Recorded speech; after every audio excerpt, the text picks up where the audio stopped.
Хочешь просто пойти напролом? А какие у тебя предложения?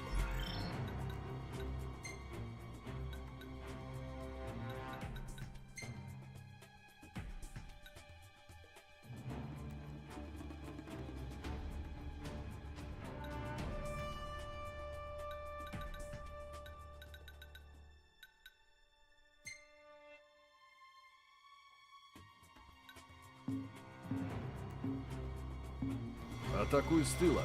Тебе же это легко будет. Даже слишком легко. Смотрите по...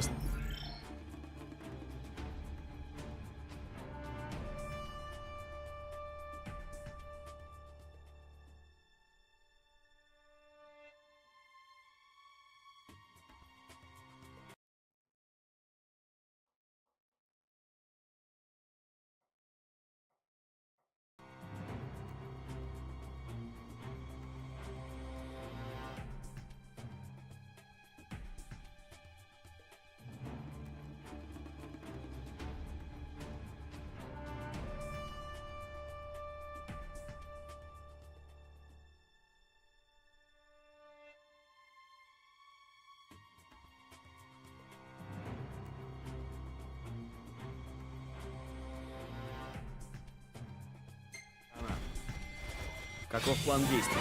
Пойти напролом. Тогда я пройдусь. Тебе нравится? Неплохо.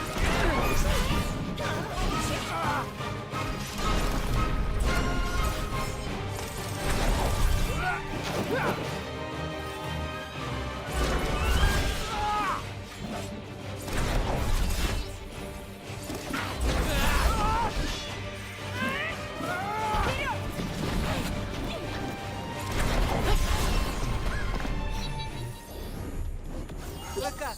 В норме. А ты, Рене? Просто супер.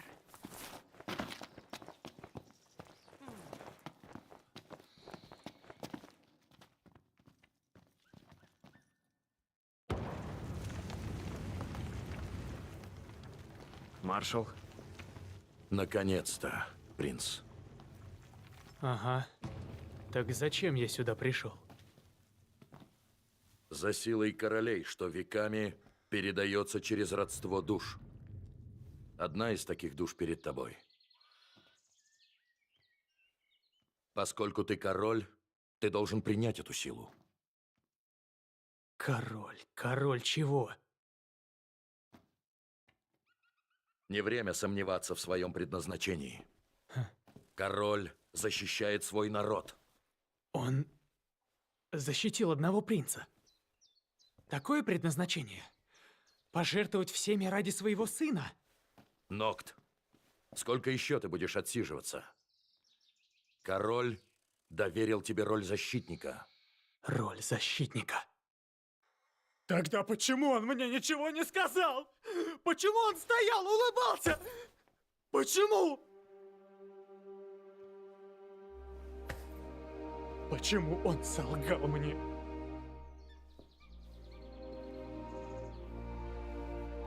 Он хотел, чтобы ты помнил его не как короля, а как своего отца. Он верил, придет время, и ты станешь защитником своего народа. Выбора он мне не оставил.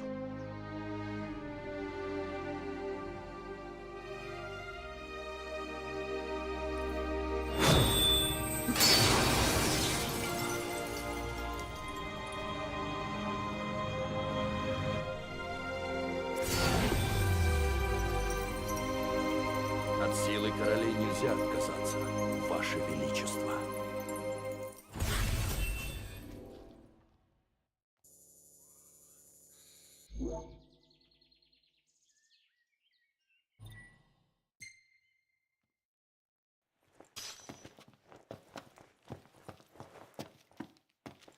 Это лишь часть наследия твоих предков. Твой путь только начинается.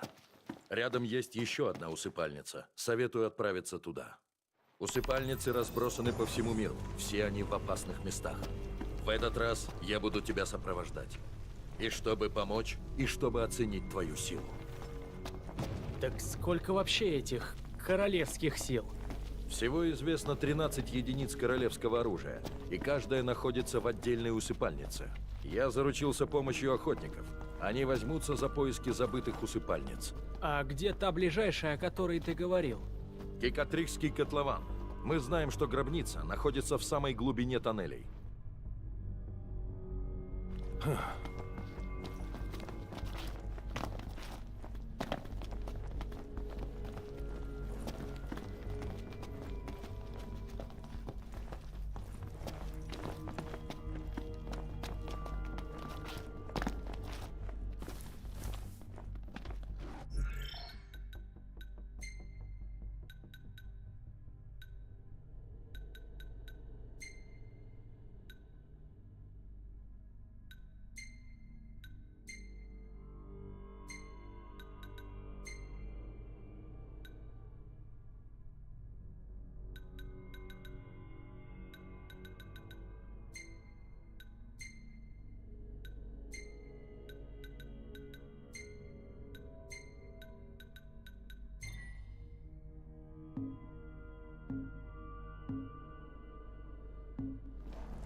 Парни, у нас тут проблемка. Круто. Иди разберись. Один? Мы так не договаривались.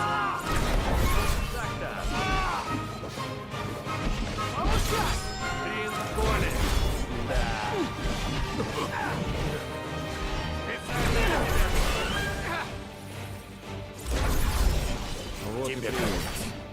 Они опомниться не успеют. Ты мой герой. Ты не утратил хватку, маршал. По крайней мере, остаюсь в форме.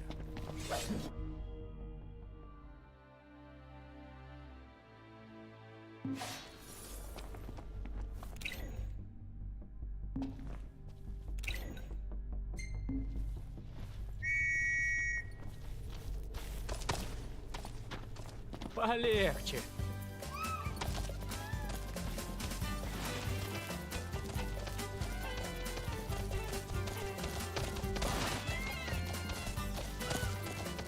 Покеда, тормоз!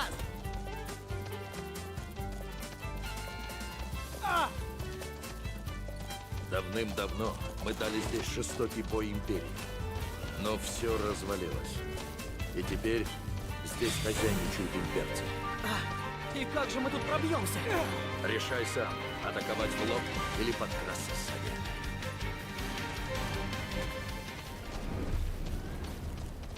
Бронемеханоид. Он опасен? Эта модель представляет малую или среднюю опасность. Давай покороче.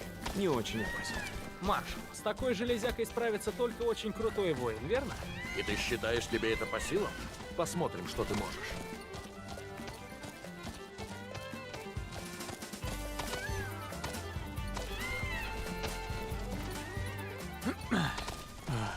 Спасибо за поездку.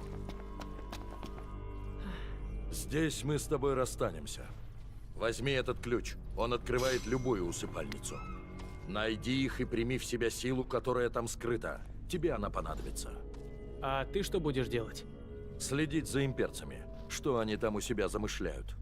А ты сосредоточься на своей задаче. Я ее выполню. Береги себя.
Тьма кромешная.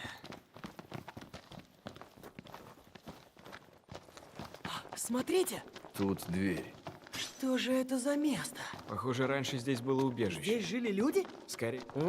Что это? Кабель. А куда он ведь...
Идет? Можно пойти и выяснить. Не нравится мне этот потолок. Да. Его давно пора укрепить. Надеюсь, не рухнет.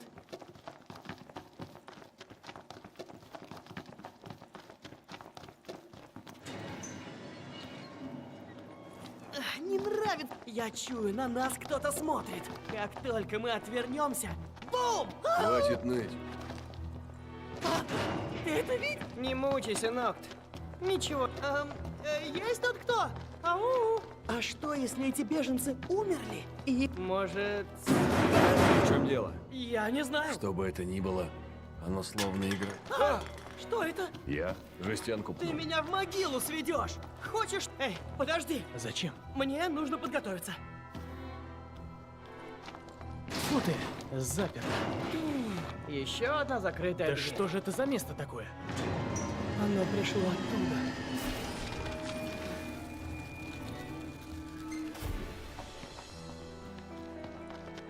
Что на этот раз?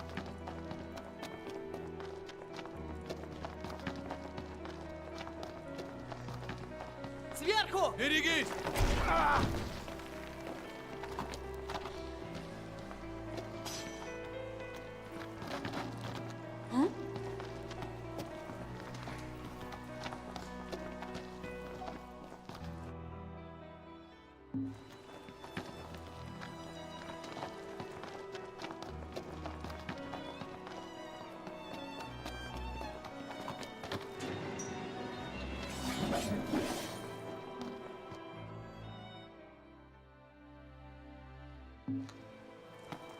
Что это? Раньше этого тут не было.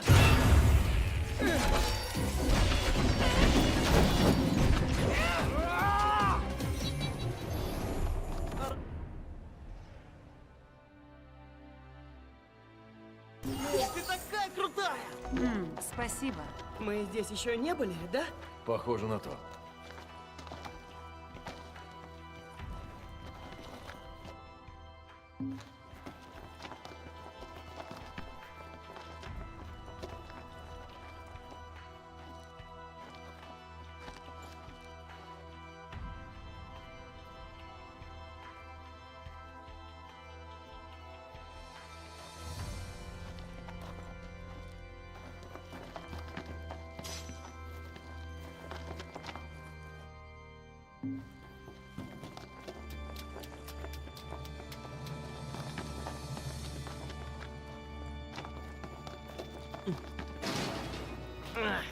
Заперто.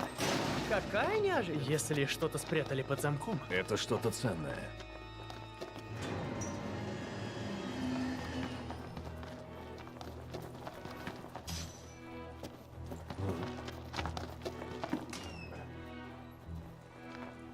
Стойте, вы это слышали? Тут ничего нет. Странно. Так-то. Эй, осторожней с этой штукой! Где ты этому научился, Док?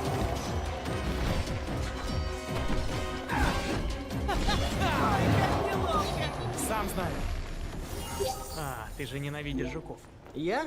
Да. Терпеть их не могу. И я. Они мерзкие.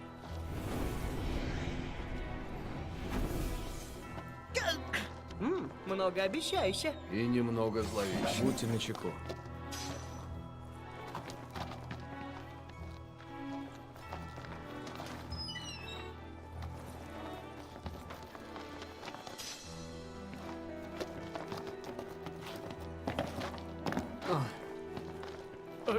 Эй, смотри, Привет. куда прешь.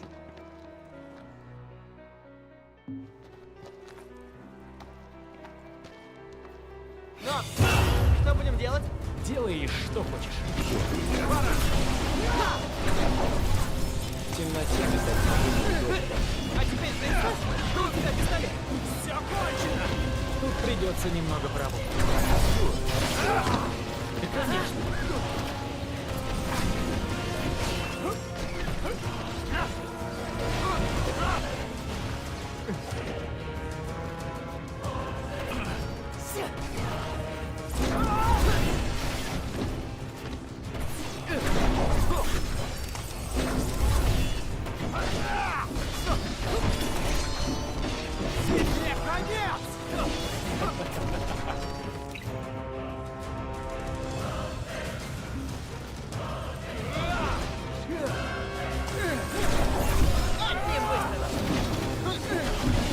У нас все в порядке? Более-менее.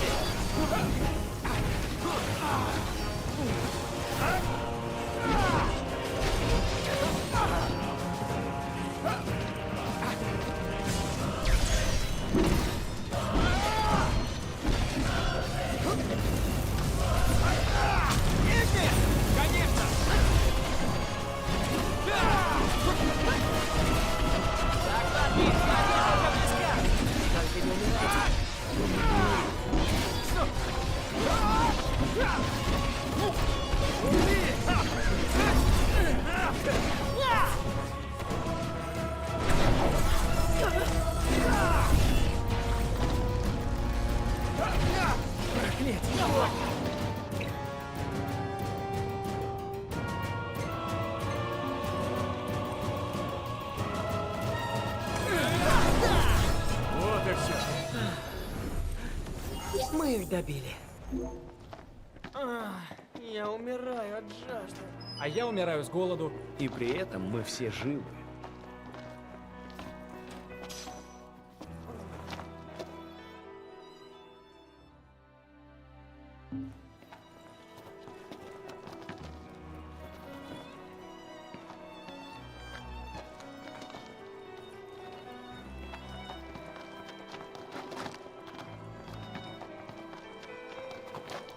Это Что странно. это?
Значит, Нокт собирает силу королей? В общем, да. Такими темпами он скоро превзойдет своего отца. Монарх с миру по нитке. Хамишь. Ну и на что это похоже? На тузы. Рука.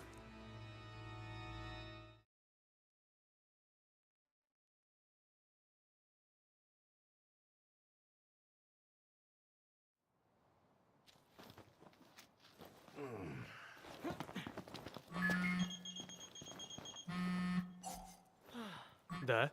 Наконец-то. Я уж думал, что потерял еще одного короля. Я просто собирал оружие. Рад слышать. Есть задание для тебя. У дороги, ведущей на запад, к Даске, Империя начала строить базу. Эту базу нужно уничтожить. Если ничего не предпринять, нас отрежут от западных районов и от всех усыпальниц, которые там находятся. Полагаю, ты уже знаешь Монику. Она расскажет тебе все подробности. Поговори с ней. Что делаем? Надо кое с кем поговорить и кое-что разгромить. Едем в форпост к Монике.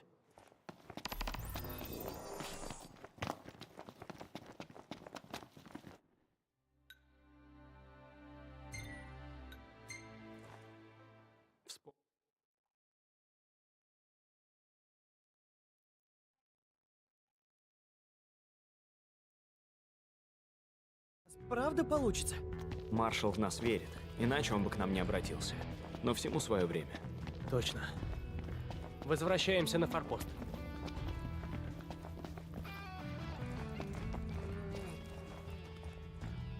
Ваше Высочество, маршал рассказал мне о своем плане.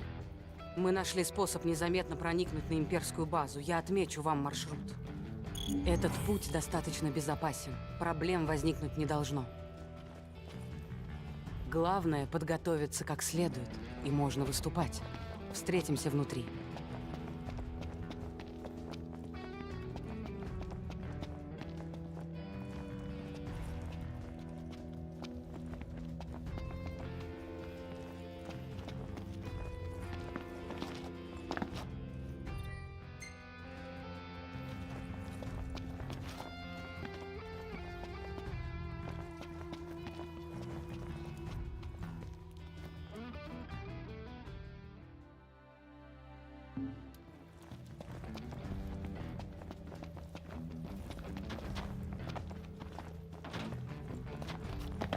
Нам пора идти.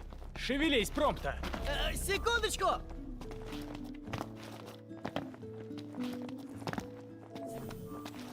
Устроим здесь лагерь? Может, мне лучше не добавлять какие-то ингредиенты? Какой ты внимательный. Нет, я ем все. Удиви меня, 4 глаза.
Кор,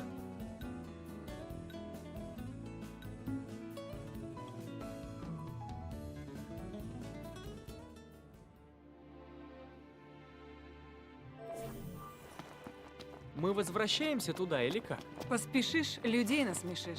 Сначала подготовься.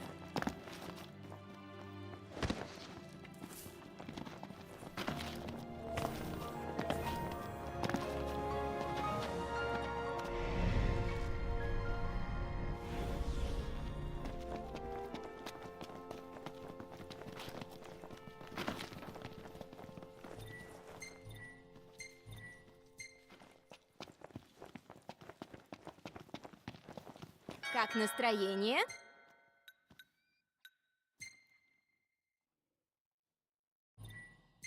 Спасибо!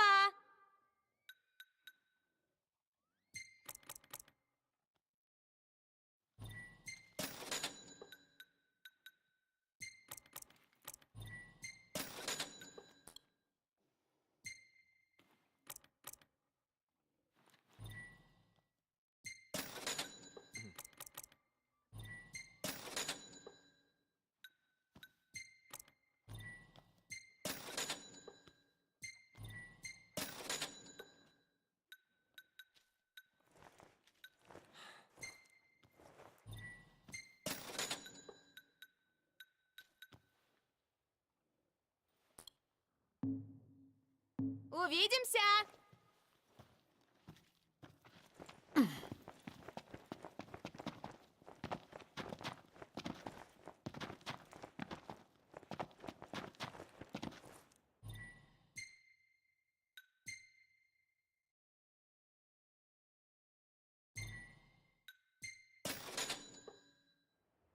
Так,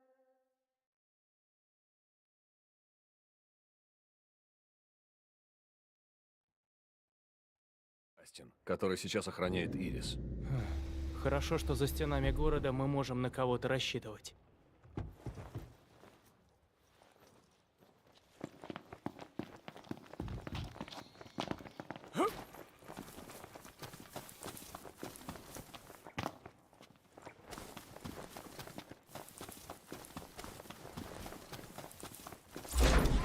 Охота начинается.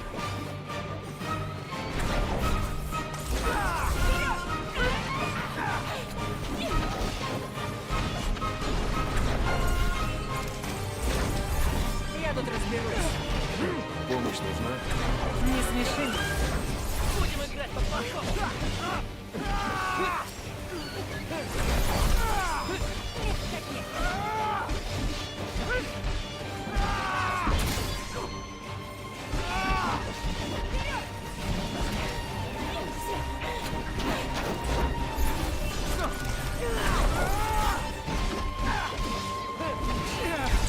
Сейчас не время лениться. Это было несложно. Главное — взаимовыручка.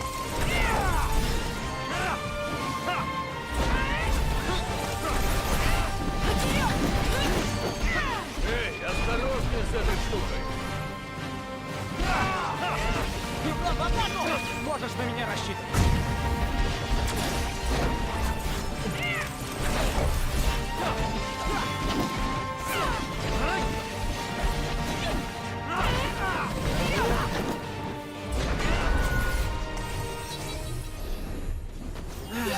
может, я один такой, но лично мне их жаль. Ты не один такой. Но тут либо убиваешь ты, либо тебя. Лично мне первый вариант нравится больше.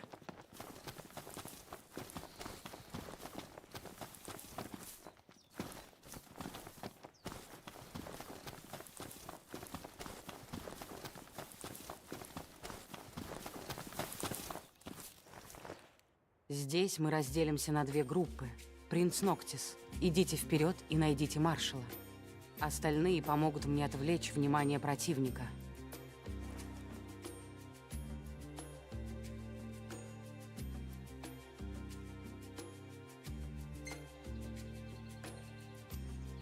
Увидимся, удачи. Задай им жару, и мы сделаем то же самое.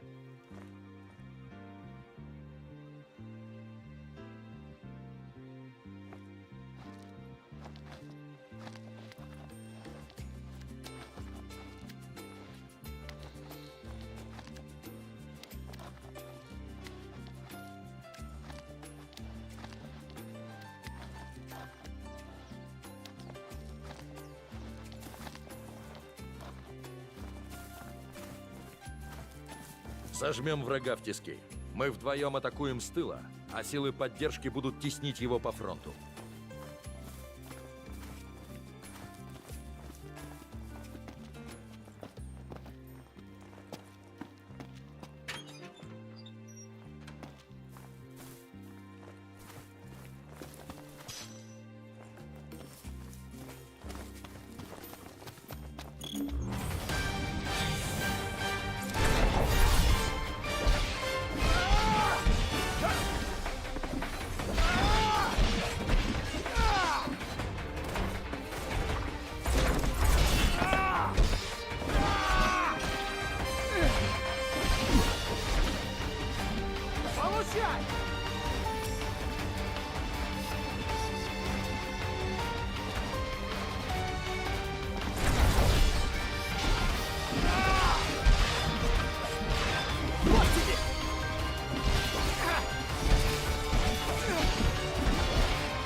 Когда рядом Кора, жить легче.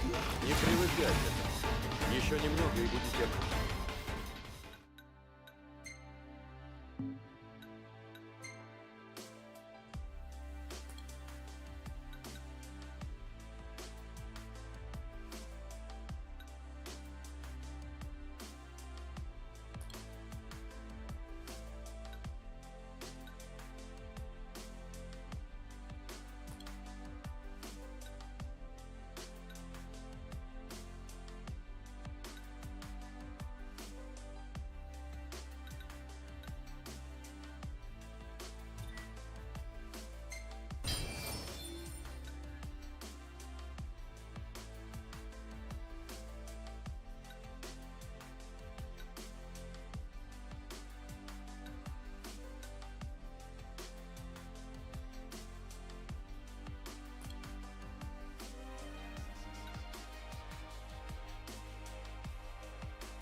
Наслаждаюсь, пока можно.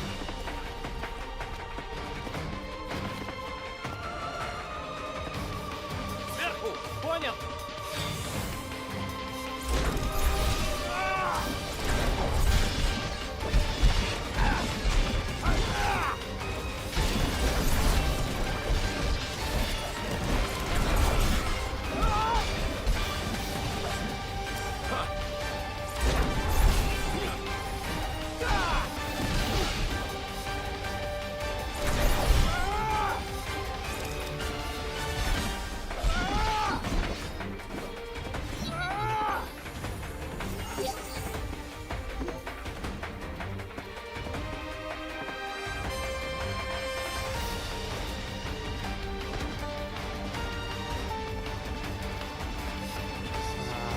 остальные справятся без нас? О них не беспокойся. Это тебя отвлекает. Да, да.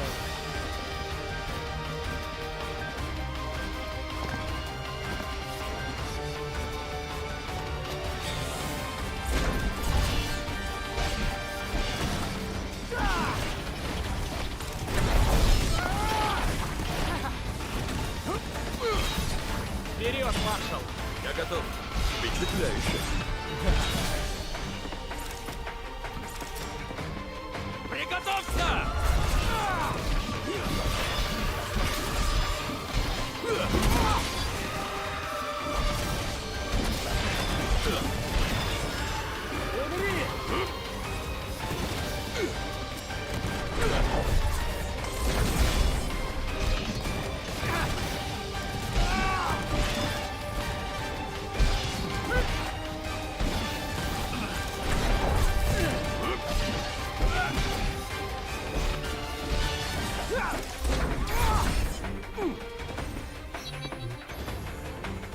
Просто легкая прогулка.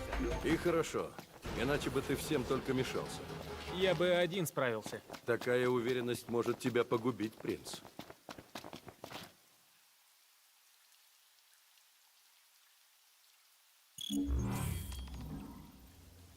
Нокт! Маршал, рад снова тебя видеть. У вас все нормально? Все путем. Имперцы не могли от нас глаз отвести. Спасибо, вы их отвлекли.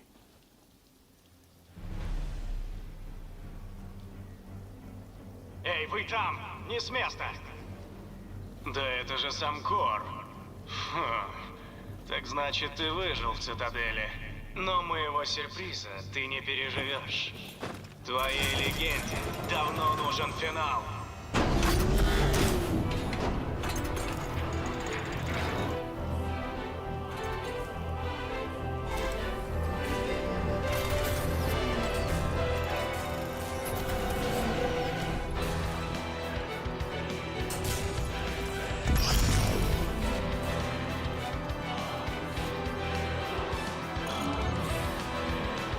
Слушай, Марк, может, покажешь нам, как это делается?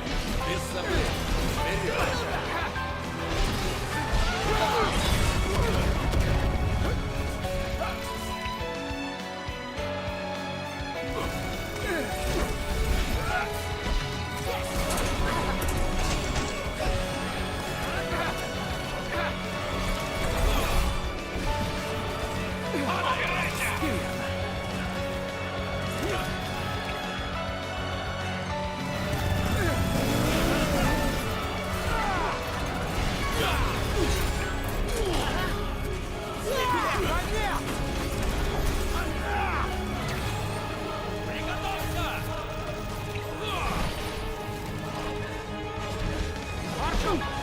За мной! Да, долой! Правда с тобой! Ого! С опытом все. Довольно, Игорь. А теперь серьезно. Игнис,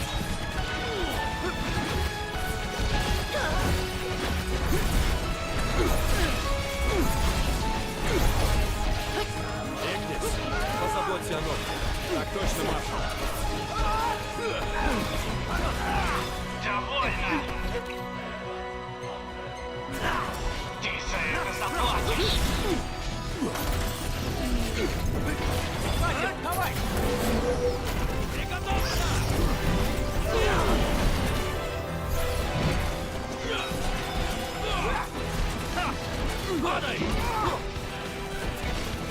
Я не могу умереть вот так. Нет, этого не может быть.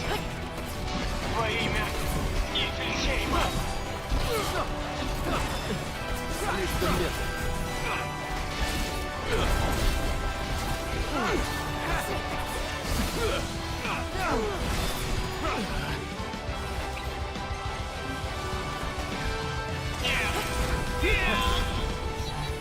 Слава Империи! Вот так! Великолепно.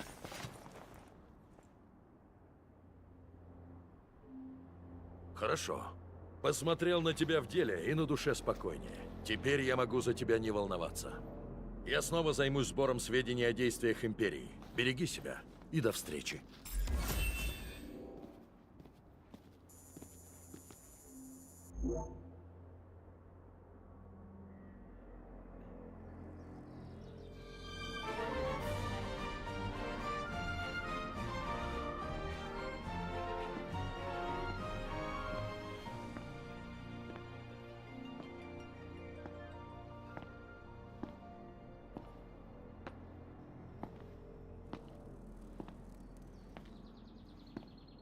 А за городом неплохо, когда привыкнешь. Но мы еще многого не видели. И у нас еще куча дел. Да, точно. Встряхнитесь, все только начинается.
Так значит, принц избежал смерти.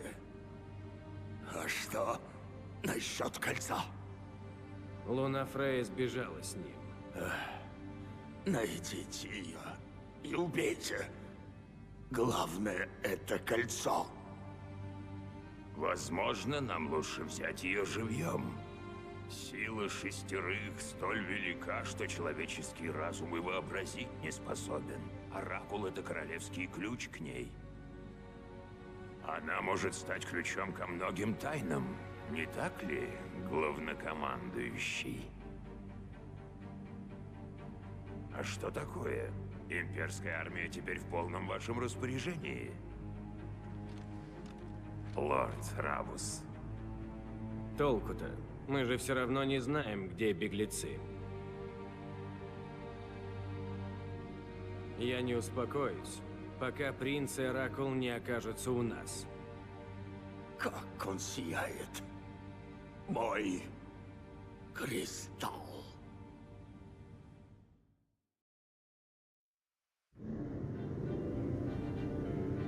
Большой мир, встречай нас! Наконец-то мы уедем из этого пылесборника. По сравнению с другими регионами, Лейда кажется крошечным. Чем больше, тем лучше. Больше увидим, больше сделаем. Сначала будет Даска, регион, знаменитый своими болотами. Серьезно? Болото? А еще там есть лес Чокобо. Вот это совсем другое дело. Дальше на запад находится Клей, а в нем город Листал. А, это ведь туда Ирис направляется, да? Если ее ничто не задержало, она уже должна быть там. Возможно, она даже уже видела метеорит.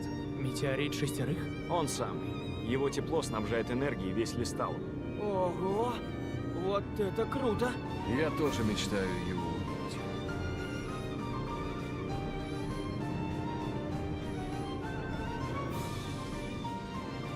Ехать придется долго. Перед выездом надо заправить полный бак.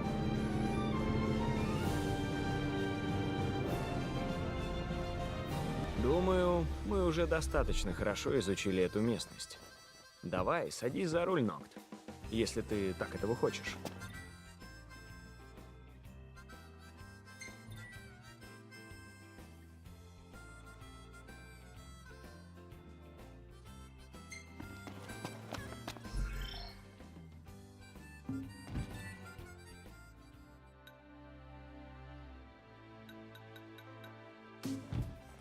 Кто бы это мог быть? Алло? Нокт, ты? Ирис. Это правда ты? Как я рада слышать твой голос. У нас все хорошо. Нам удалось добраться до Листалума. Мы уже устроились на новом месте.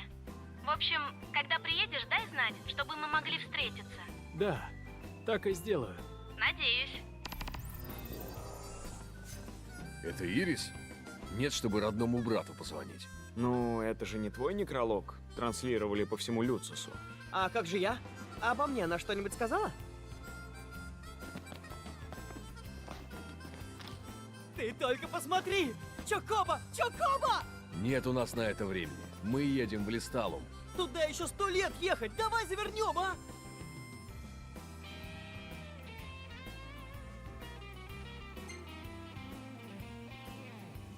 Ладно, давай туда заглянем. У-ху-ху! Будет весело!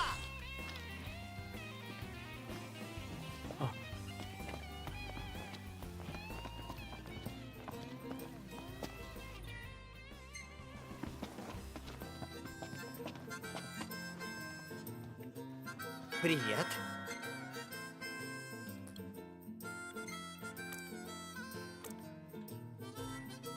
Спасибо.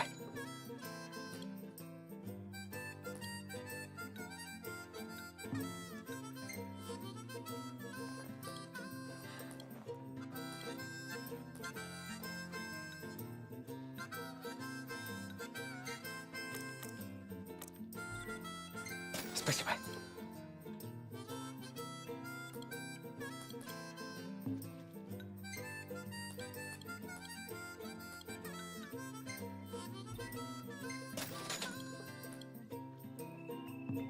До свидания.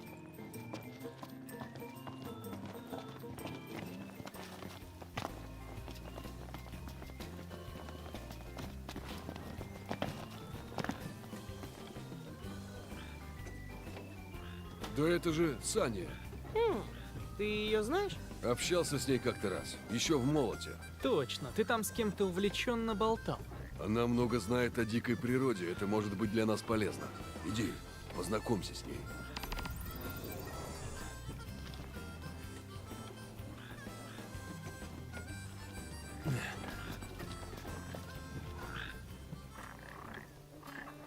Что на этот раз? Извините, но я сейчас очень занята.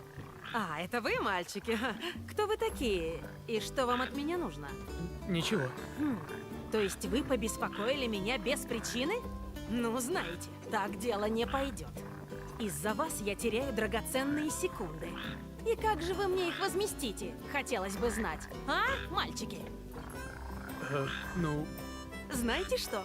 Я вспомнила. Мне как раз нужны помощники. Лягушек на болоте ловить. Каких лягушек? Да уж не тех, которых везде полно. Нет, так легко вы не отделаетесь. Мне нужны только красные альсторские лягушки. Вам придется залезть по колено в болото. Сейчас я вернусь к работе, а ваша задача наловить красных лягушек. Запомнили?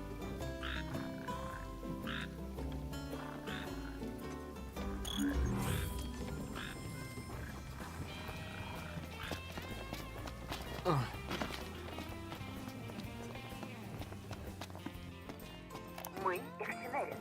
Вот уже многие поколения. Добро пожаловать. Хотите перекусить?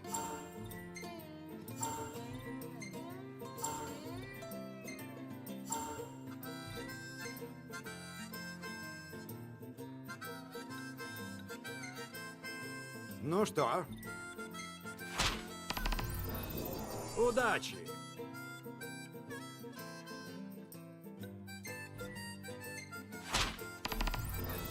Вдарьте им!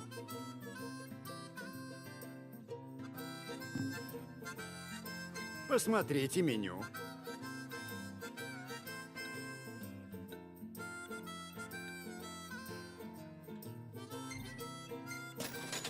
Понял.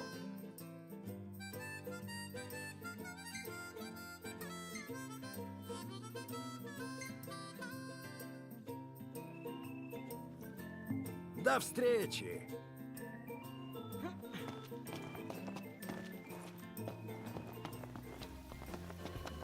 Она слова не дает вставить. Будем надеяться. Мы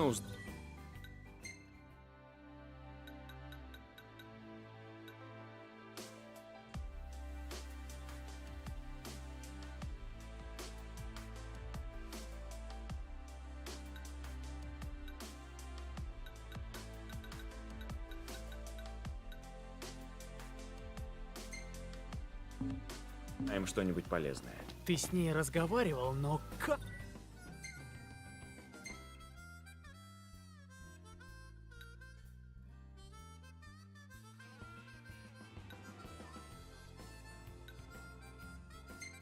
Ну, ты же меня знаешь.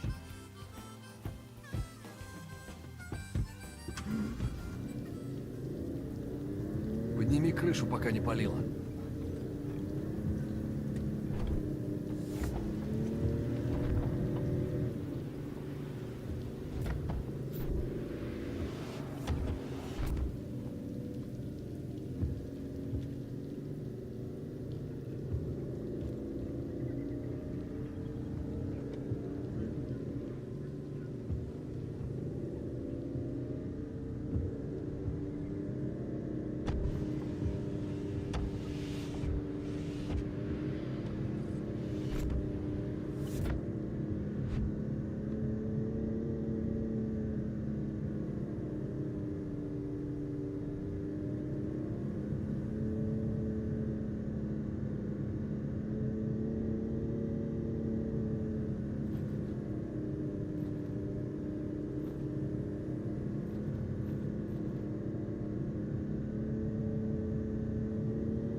Это то, что нужно. Да он маньяк. Есть пороки и похуже. Извините, мы хотим покататься на Чокобо. На Чокобо? Извините, но мы не можем выпускать птиц из вольера. В округе ходит одноглазец. Это необычайно свирепый бегемот. Повадился здесь шляться. Птички чуют его и тревожатся. Мы закрыли прокат, чтобы не случилось чего дурного.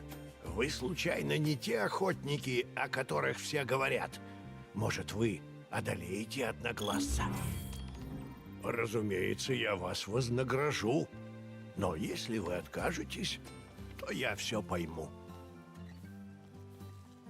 Чего изволите? Перекусите перед уходом?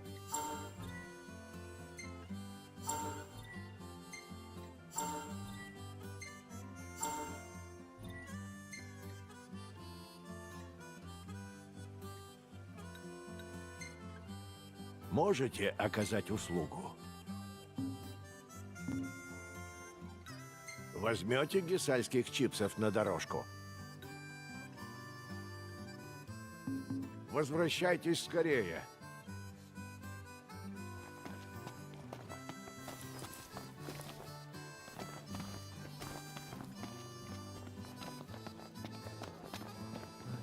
Привет.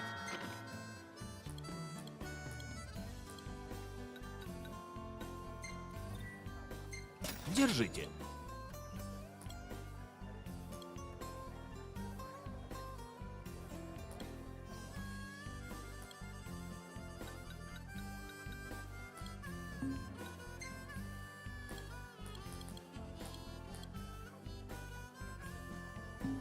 Благодарю.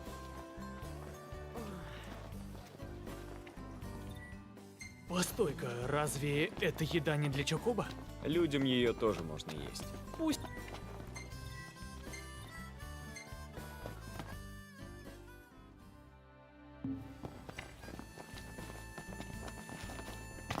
Но, ты видишь? А что?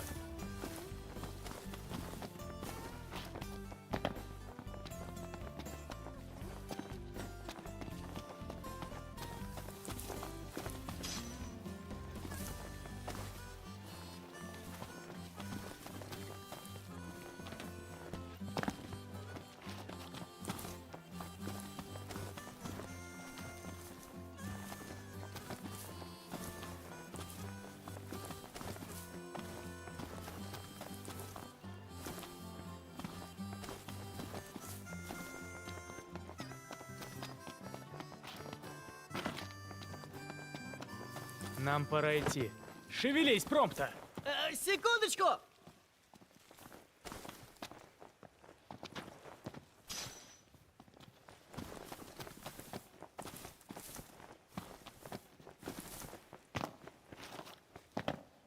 Черт!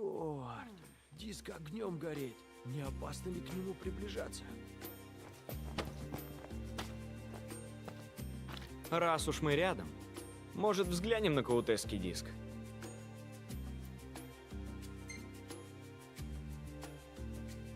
Да, хорошая мысль. Прекрасно. Давно мечтал увидеть метеорит.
Все готовы? Ага.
Вот он какой, этот знаменитый диск. Нокт, хочешь сфоткаться на фоне метеорита? Можно. Ура! Вперед!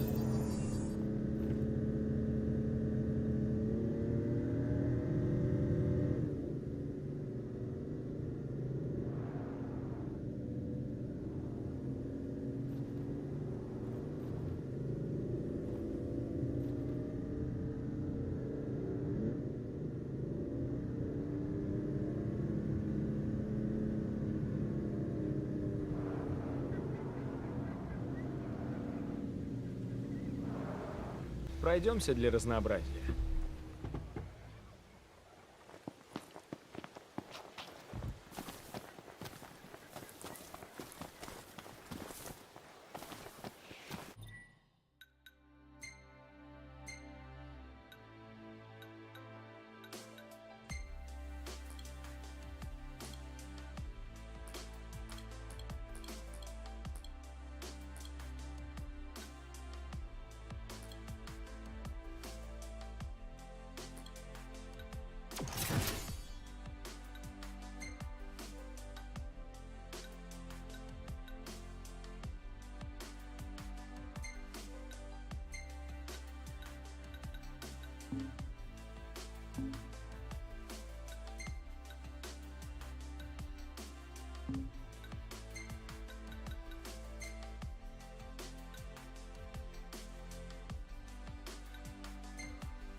Снимай отсюда.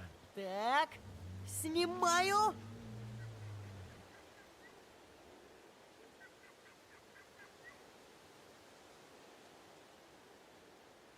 Сейчас сниму. Ах, какое клевое освещение.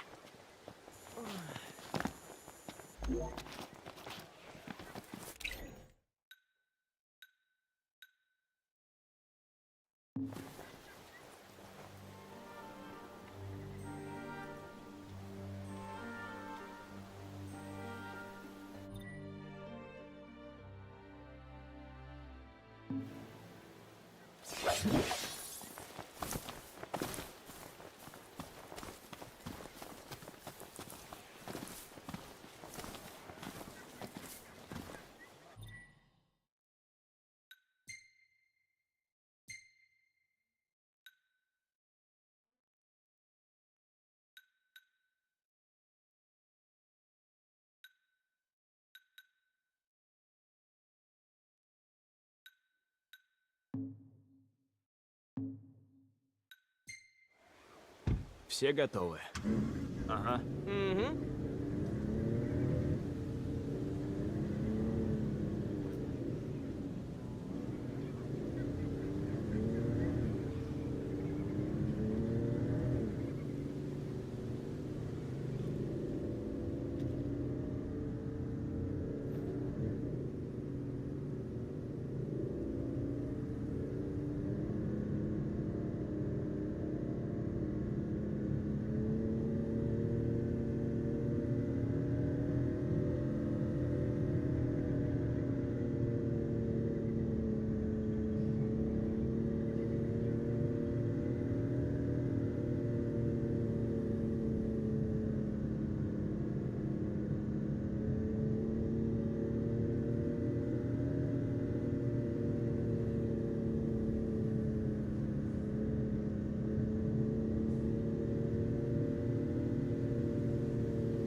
Мы как будто летим в другое измерение. И где же мы очутимся?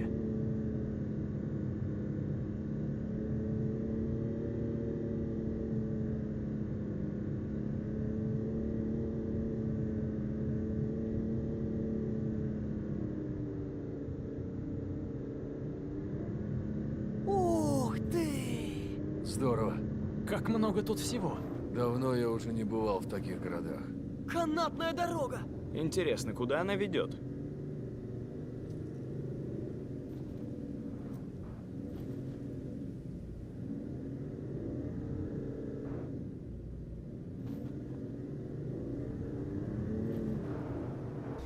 Здесь становится жарко. Нужно заехать туда, где прохладно. Да уж. Может, переночуем сегодня со всеми удобствами? Я уверен, что где-нибудь здесь найдутся подходящие комнаты.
Последний. Ну и столпотворение. Должно быть, это главная улица. Она в Ливилле. Вперед. Диск огнем горит. Не опасно к нему приближаться.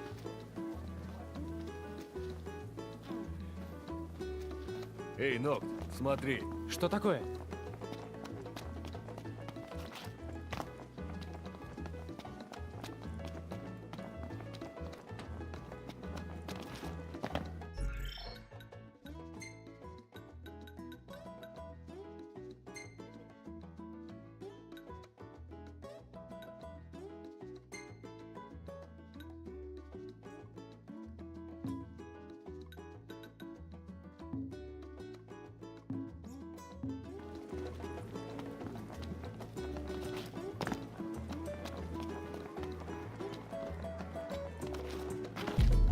Ого!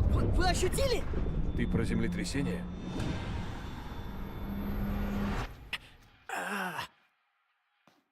Ты чего? У меня голова разболелась. Ты как? Я в порядке.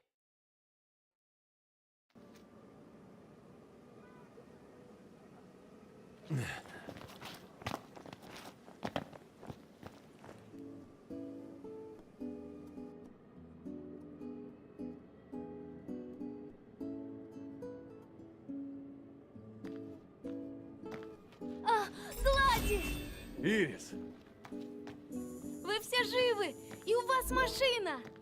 Да, это здорово. А ты отлично выглядишь. Особенно после всего этого. Вы же останетесь здесь, да? Мы так и хотели. Поболтаем, вспомним старые времена. Ага.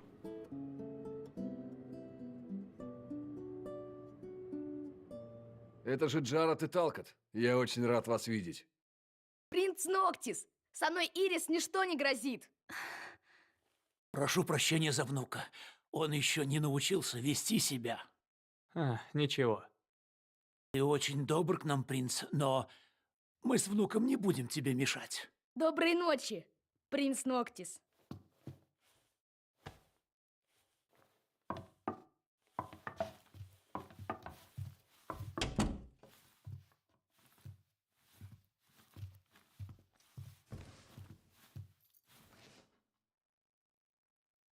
Ирис, скажи, как дела в столице? Так себе. Цитадели сильно досталось, но большая часть окружающих районов не пострадала. Империя била по тактически важным целям. Нокт, если нужна помощь, только скажи. Да. Спасибо.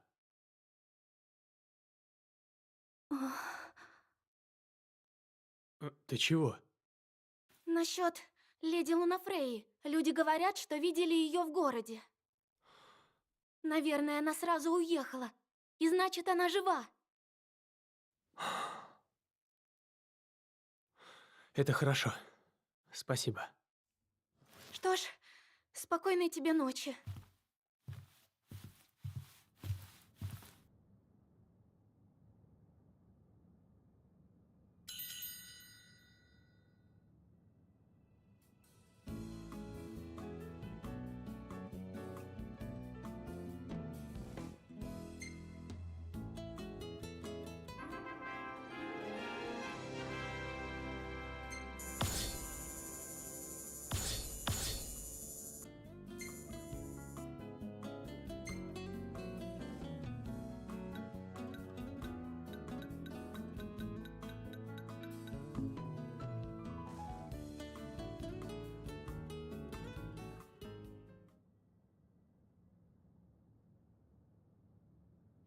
Доброе утро, Соня.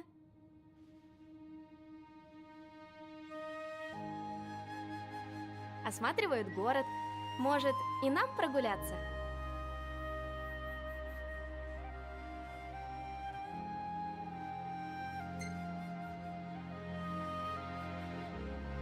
Можно? Почему бы и нет? Супер! Пойдем гулять. Похоже, твое терпение вознаграждено. Наслаждайся прогулкой и будь осторожна.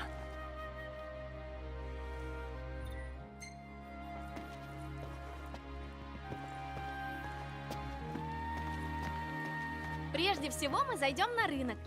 Иди за мной. Нам сюда.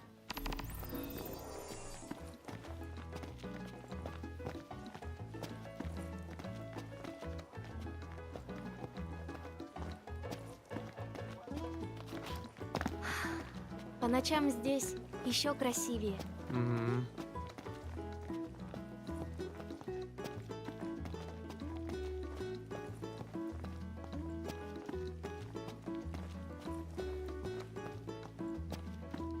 Смотри, это рынок Портеллум.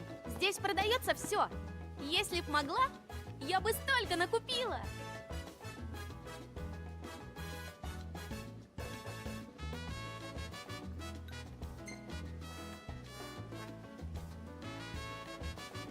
Похоже, это все как раз в твоем вкусе. Ты так хорошо меня знаешь.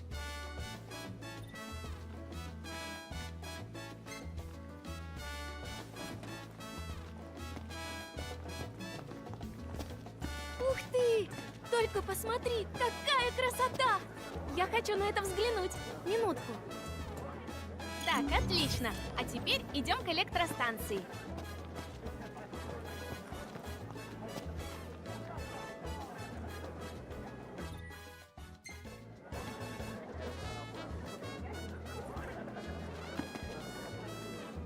Опять жара. Надо собрать вещи, доехать в Лейден.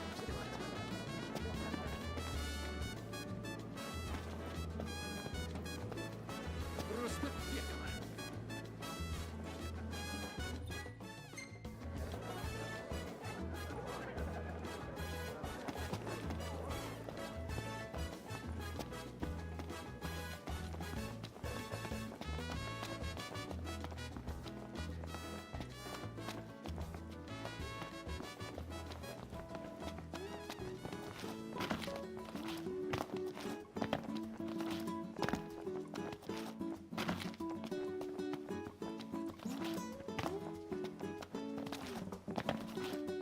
Это электростанция, источник процветания Листалума. Но представь себе, здесь работают только женщины. В этом городе вообще всю работу выполняют женщины.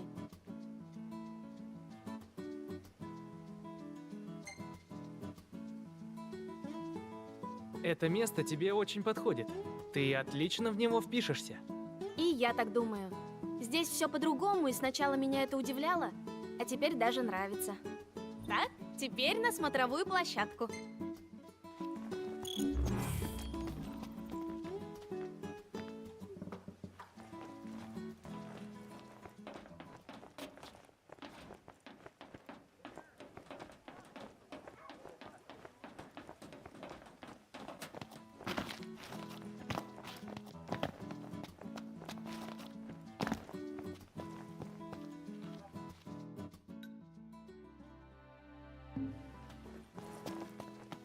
Я люблю город, но в деревне тоже есть свое очарование.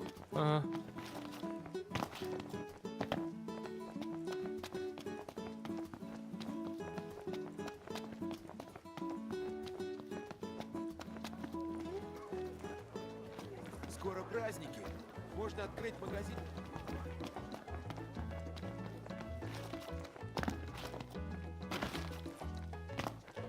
Напитки тут восхитительные, тебе понравится.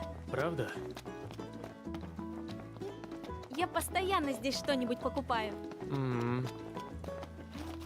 Ты хотел бы покататься на такой? Ага.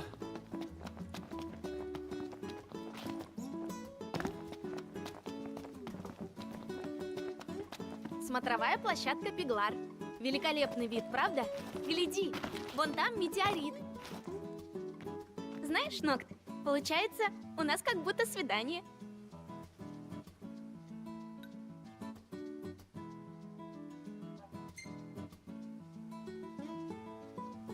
Если это свидание, твой брат мне навешает. А мы ему не расскажем. И кроме того, у тебя ведь уже есть леди Лунафрея. Остальные, наверное, уже вернулись в гостиницу. Пойдем к ним.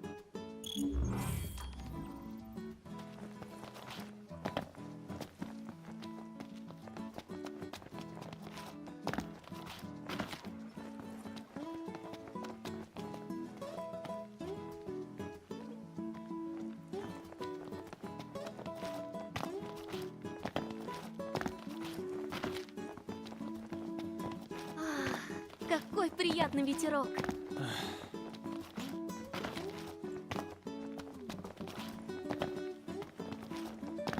Наверное, все уже вернулись. Я с детства так не веселилась, Нокт. Спасибо, было здорово.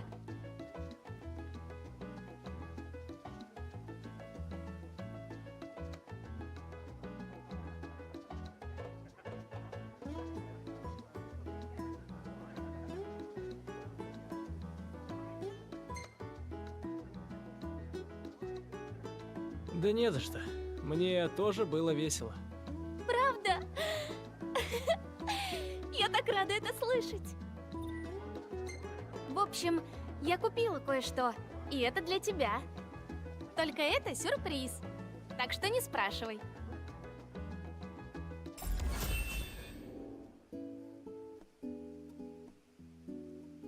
Эй, смотрите, кто вернулся! Талкат, расскажи им то, что рассказал мне. Ща!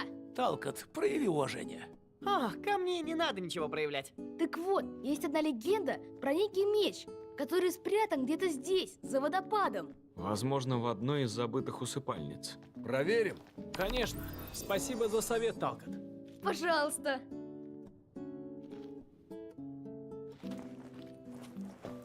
Я буду молиться за ваш успех. Талкат всегда был общительным. Он быстро находит язык с местными. Я уверен, меч там. Будет очень обидно, если это не так. Здесь эту легенду знают все, даже взрослые.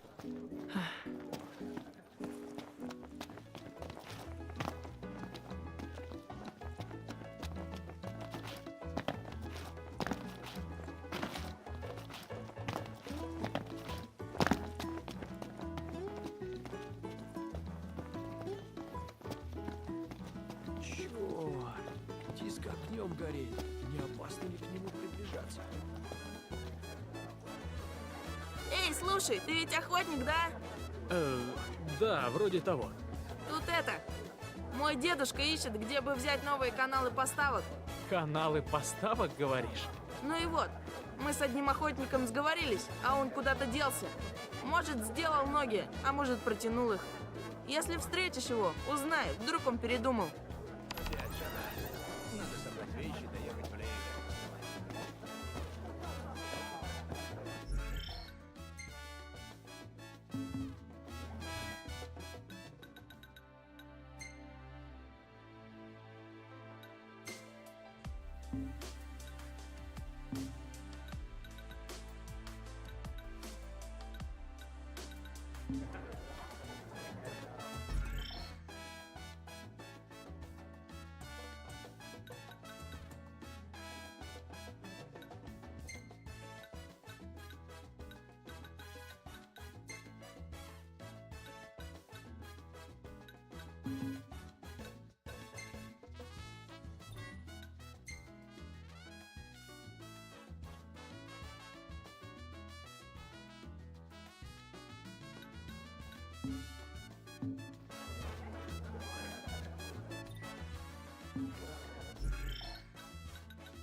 My apologies, but access to the venue is restricted at this time.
What do we do?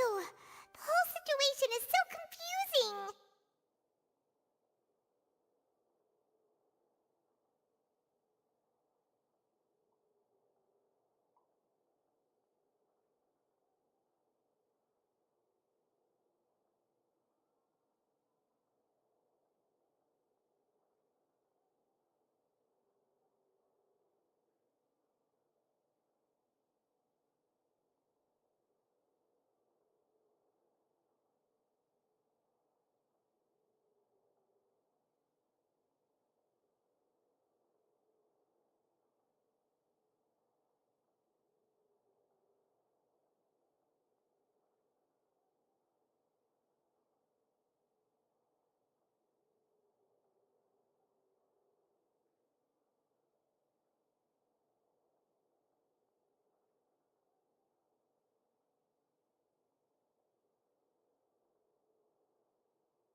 the plan.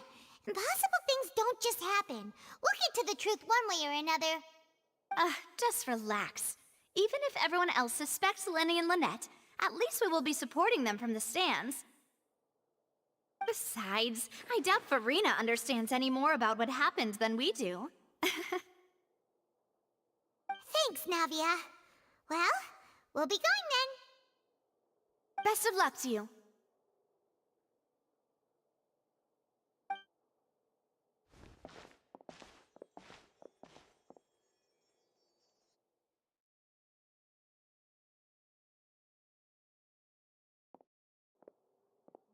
Ah, finally, you're back. Well, how did your investigation go? To be honest, you might be disappointed. No. We're already very grateful that you were willing to help. Well now, don't you all look disappointed. Don't tell me that your investigation came up empty-handed. That was to be expected, of course. The guilty can never produce proof of their innocence. But don't let that stop you. I shall be terribly disappointed should you, my most anticipated foe, concede so easily. Since both parties are present, I declare that the trial regarding the magic show incident is now in session. Firstly, in order for the audience to understand the causes and results of the incident, could we please have Mr. Linney explain the trick? Yes, of course. I will explain while Lynette demonstrates on stage. All the necessary items have been prepared.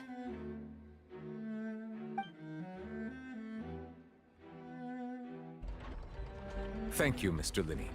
In that case, I take your statement to be that you ran to and remained hidden within the magic box in the audience stands once the trick began, and thus could not have committed the crime. Is this correct? Yes, that's correct, Your Honor. In that case, I call upon the prosecution. Lady Farina, do you wish to refute his statement in any way? Why, of course I do. Allow me to take the first shot and break this case wide open. Mr. Linney is clearly lying. There is no way you could have been in the box the whole time if you were to abduct Halsey and murder Cowell. In fact, I'd say you were hardly in that tunnel at all. That is simply your hypothesis based on the presumption that I'm guilty. Oh, is that so? And if I may ask, what did you hear while you were inside your box? The roaring countdown of the crowd, of course. That's how I kept track of the time and built anticipation for the finale. And you didn't hear anything else at all? Nothing that might leave an impression of any kind? No, nothing. I see. But when the count reached 30 seconds or so, there was a thud. One so loud that I believe practically everyone heard it. Huh? Hey, hang on. Something's not right here.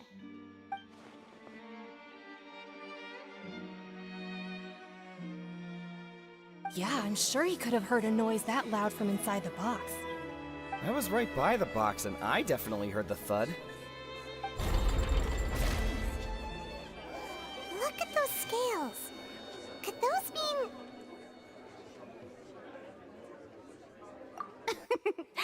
Well then, ladies and gentlemen, allow me to use the words of the magician himself. You never know what can happen in the blink of an eye. Indeed, it seems his alibi can also collapse in the blink of an eye. Of course, I have armed myself to do far more than smash your alibi. Confidence cannot go unfounded, and my foundations are rock solid. Tell me, aren't you and Lynette actually from the House of the Hearth? The House of the Hearth?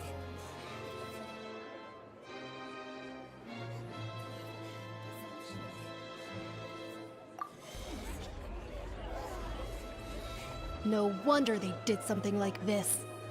So the serial disappearances were the Fatui's doing. Now it all makes sense. I've got a feeling that what happened on stage probably wasn't just an accident. That's irrelevant. Our identities have nothing to do with what happened. Indeed.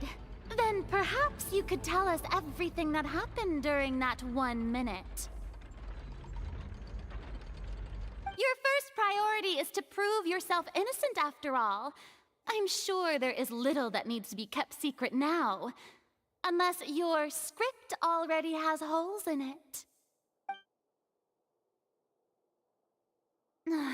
The Outlander is speechless.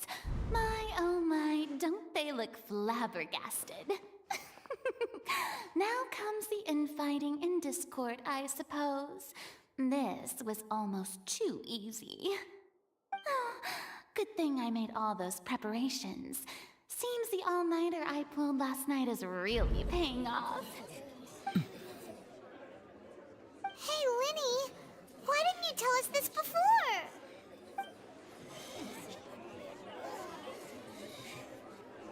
Order! Order! Mr. Linney, allow me to re-establish the facts. Lady Farina has raised 2 points. First, when the thud was heard in the Opera House, you were neither in the box nor the tunnel. Second, you and Ms. Lynette are both members of the House of the Hearth. Are these claims true?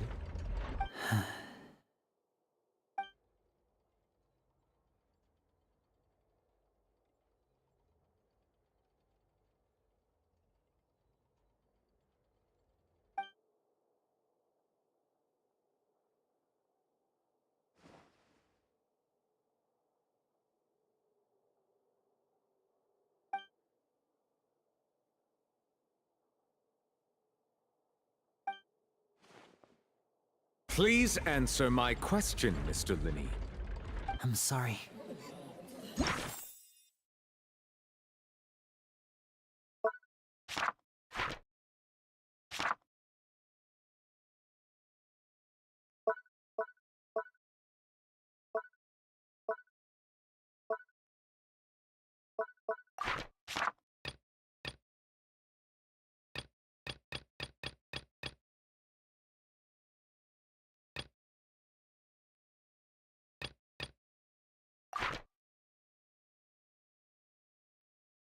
Yes, they're true, Your Honor.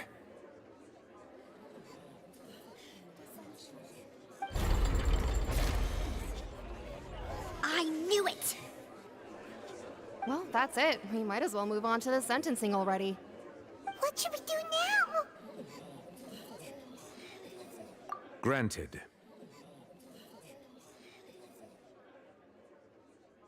In that case, what is your request? Is that really necessary?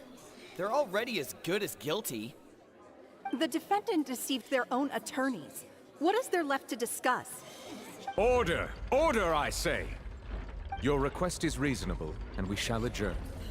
This trial will reconvene in 1 hour. So you would stick to Mr. Linney's defense even after knowing what you do now? You certainly have more professionalism than I thought.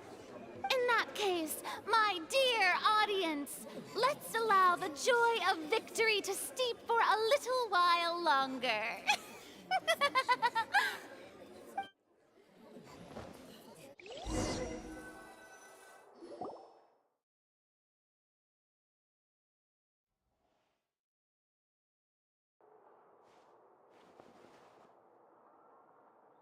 Well, this is awkward. I didn't think the Hydro Archon would dig all that up. I'm sorry, Traveler and Paimon. Yeah, sorry. Paimon doesn't know where to start. We trusted you two.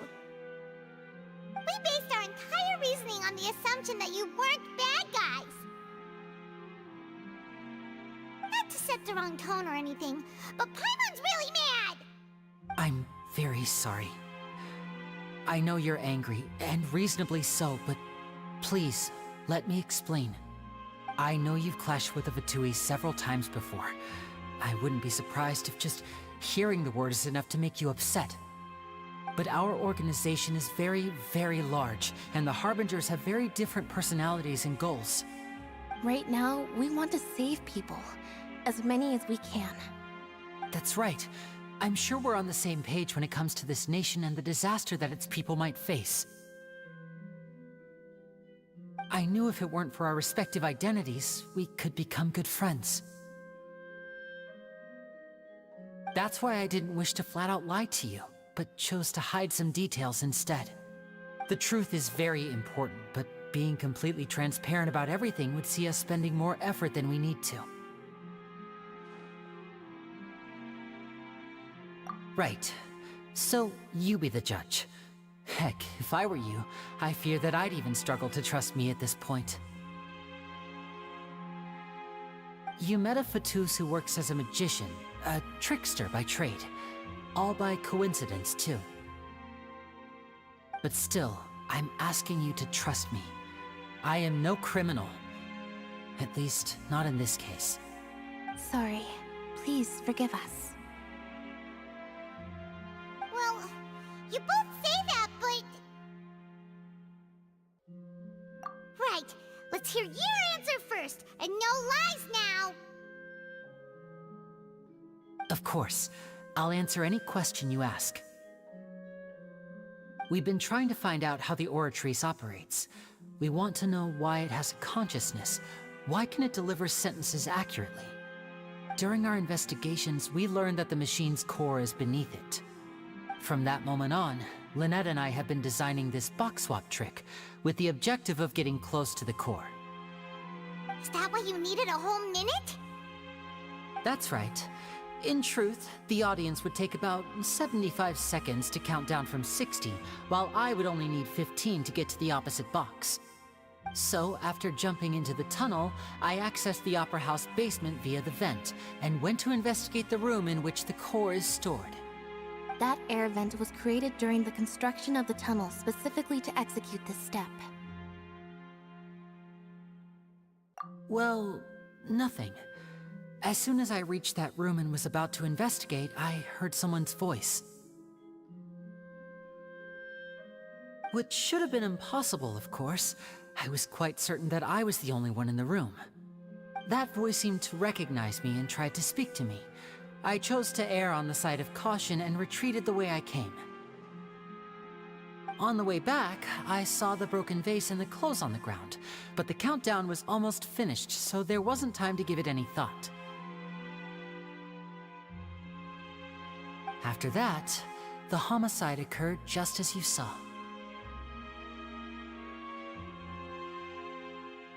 Well, that explains why you didn't hear the thud. Because of that prophecy I told you about, of course. We must know all we can about this nation's secrets in order to deal with that prophesized crisis. That's the only way we can save everyone. So, there you have it. The whole truth. I swear, I didn't hide anything from you this time. It was never my wish to proceed under this cloud of mistrust either. But like I said earlier, you can be the judge. If you want to leave because you don't trust the Fatui, there's nothing I can do to stop you. Well, Traveler, you decide. Paimon will follow your lead however you choose. Okay, thank you. Thanks for giving us a chance. The current problem is that the scales are tipped pretty badly against you two. If we want to refute the Hydro Archon's accusations, we're gonna need a seriously watertight defense. Huh?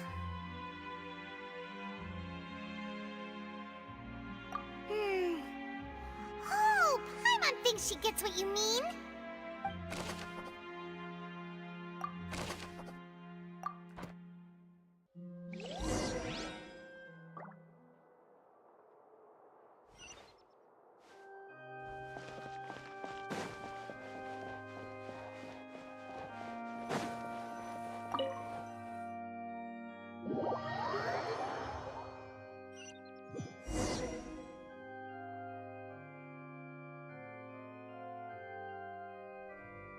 Both parties have returned to their positions.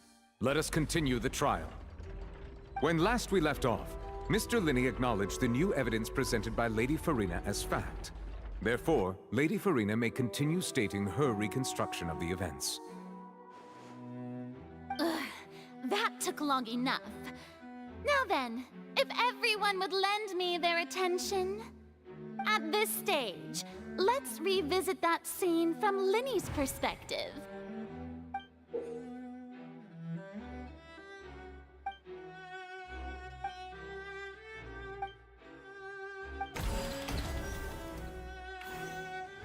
As the countdown began, he entered the tunnel.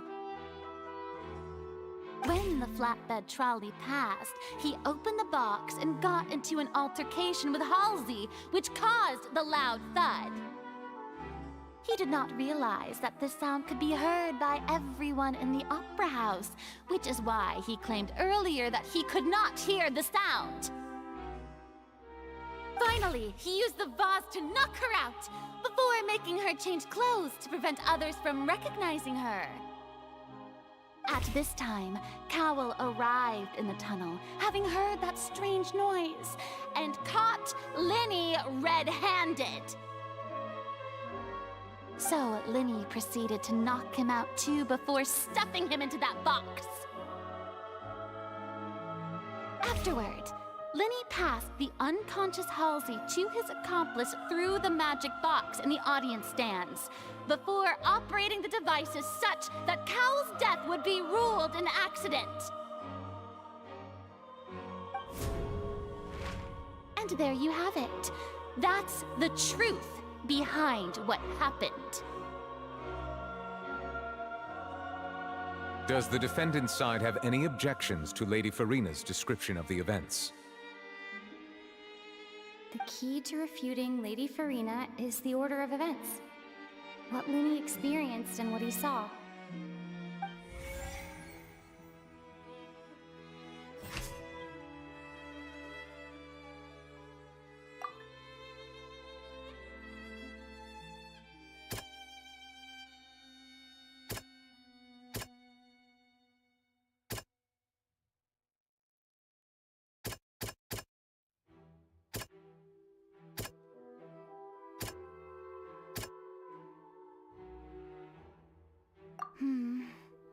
Seems this won't produce a particularly effective rebuttal.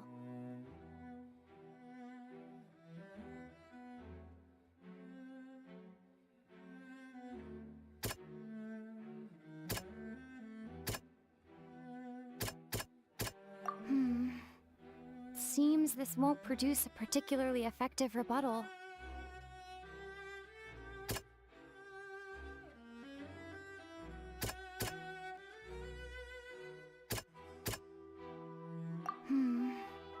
Seems this won't produce a particularly effective rebuttal.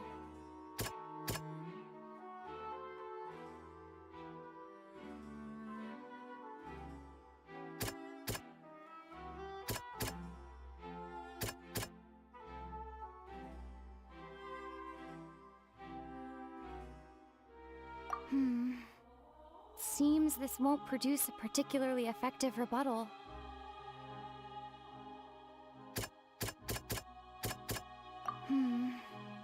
Seems this won't produce a particularly effective rebuttal.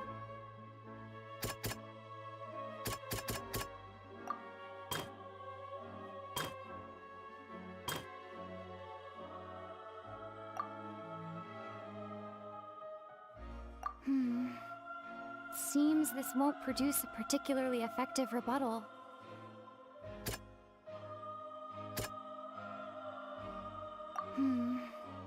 Seems this won't produce a particularly effective rebuttal.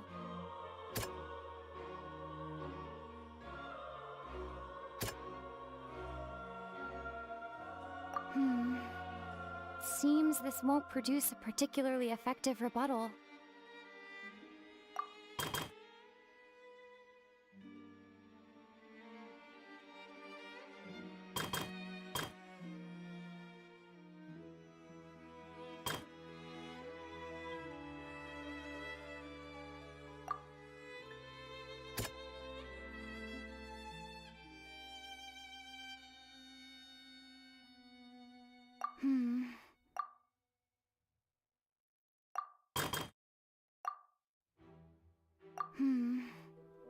seems this won't produce...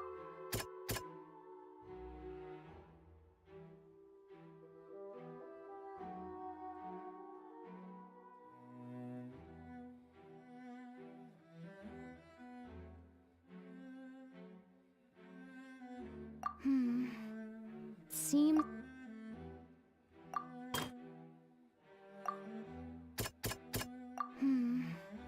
Seem...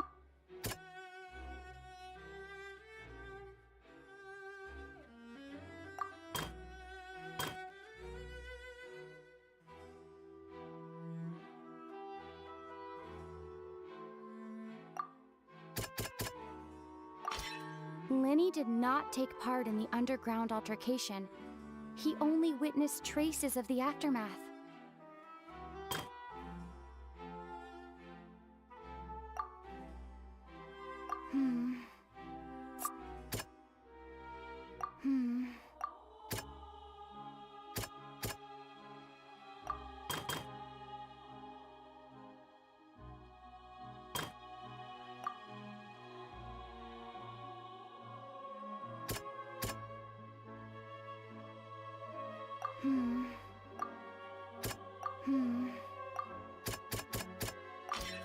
According to Lenny, he left via the vent after entering the tunnel. He couldn't have had that altercation with Halsey.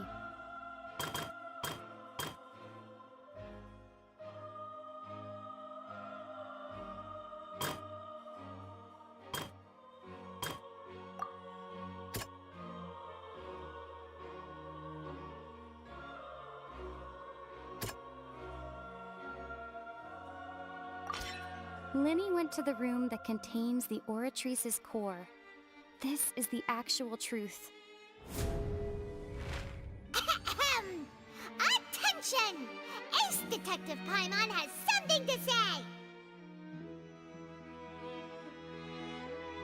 When the countdown started, Lenny did indeed go into the tunnel.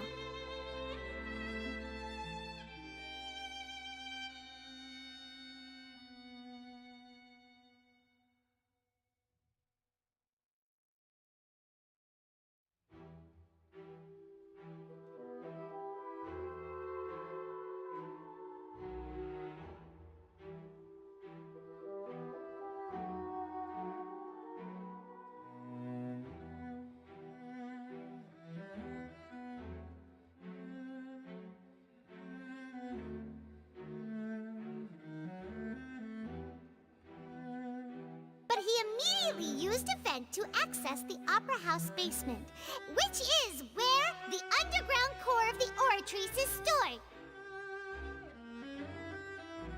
Once he reached that area, he heard a voice in what should have been an empty room. Since he felt something was amiss, he returned immediately. The crime scene had already developed by the time he reached the tunnel again, and in order to complete the magic trick, he did not remain there for any length of time. Finally, he reached the surface, and that was when the accident happened from his point of view. Therefore, he's innocent!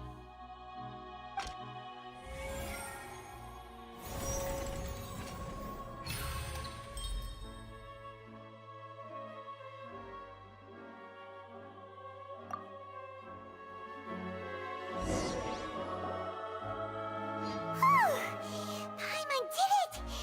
Paimon actually managed to say all that! Wasn't it awesome? In other words, you believe that he knew nothing of the incident? That's right!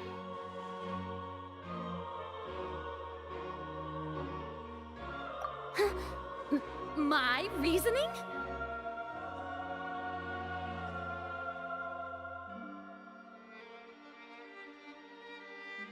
If that's the case, then if Cowell hadn't entered the tunnel, who was the entire setup meant to kill? Assuming that what you say is true, Lenny only needed to kidnap the young girl to cause a new disappearance case. What would the point of killing someone on stage be? Oh, they have a point. That's right, you tell him! that's why they're partners of mine. They've managed to turn things around. Oh, well, your denial is very strident, I'll give you that. But what proof do you have to back your claims? Of course I do. If he had been in the magic box the whole time, how could he have not heard that sound? Why do you ask? You're saying that he wasn't?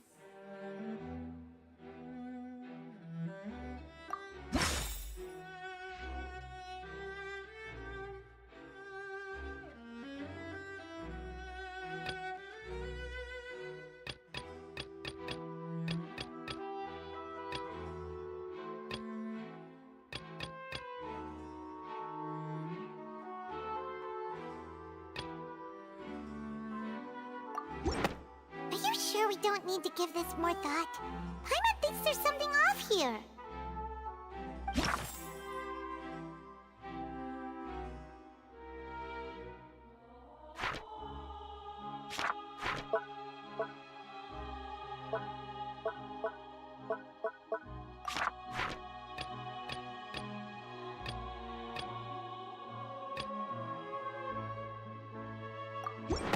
Are you sure we don't need to give this more thought?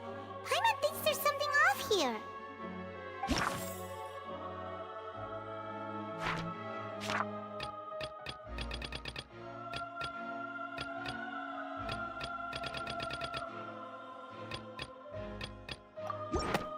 That's right! Lenny wasn't in the box or in the tunnel. That's why he didn't hear anything strange during the performance.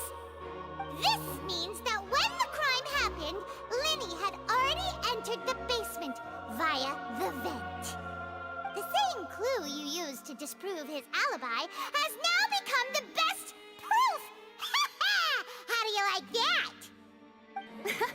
Well played. To think you'd use such logic. Well then, if it wasn't Lenny who committed the crimes, then who was it?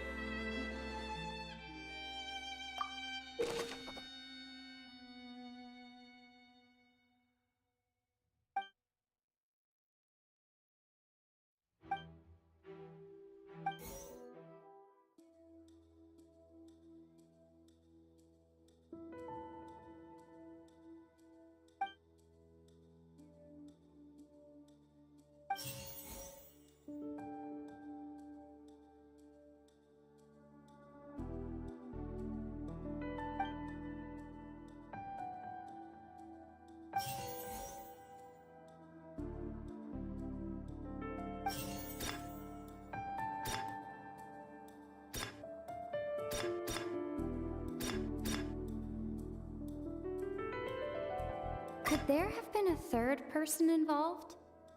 Is that really a possibility?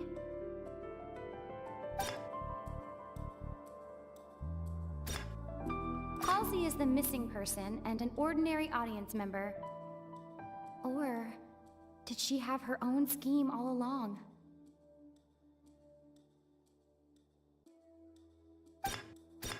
The deceased's name is Cowell, Lenny's assistant. He would have been able to tamper with the equipment.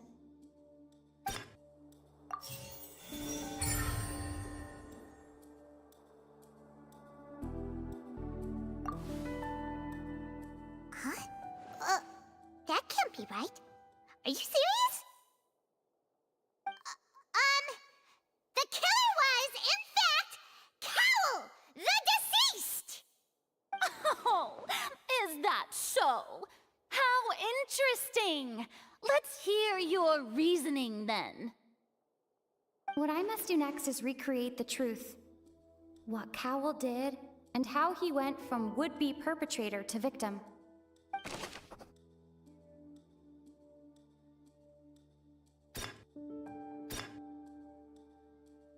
No one entered or left the Opera House through its entrances. So, where would the criminal have wanted to take Halsey?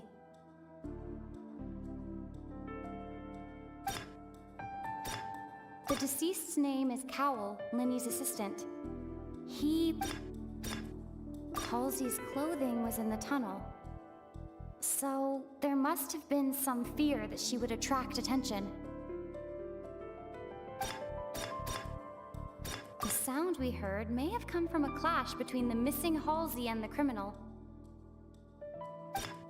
Lenny was not in the tunnel at that moment, which gave our criminal ample time.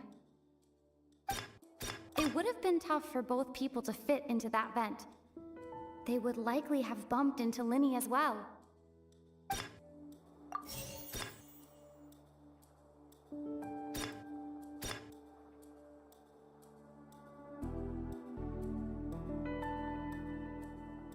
It would have been tough for both people to fit into that vent.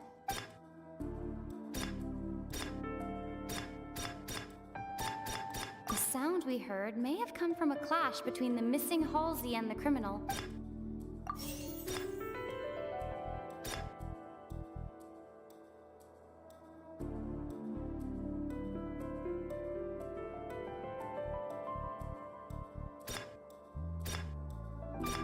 The deceased's name is Cowell, Lenny's assistant. He...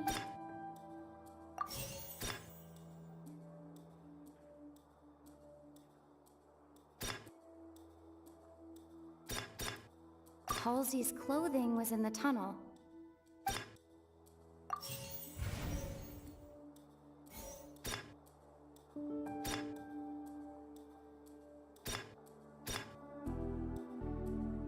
No one entered or left the opera house.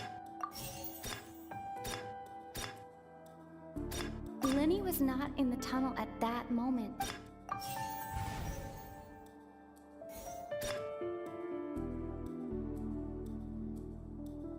Lenny was not in the tunnel at that moment.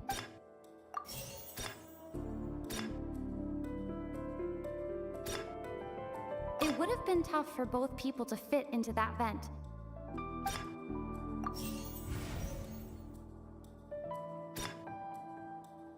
No one entered or left the op...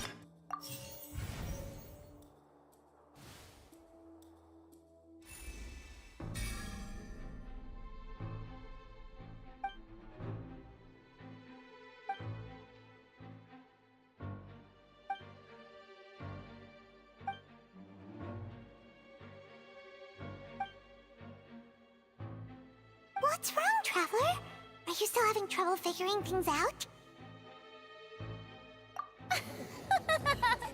I see how it is.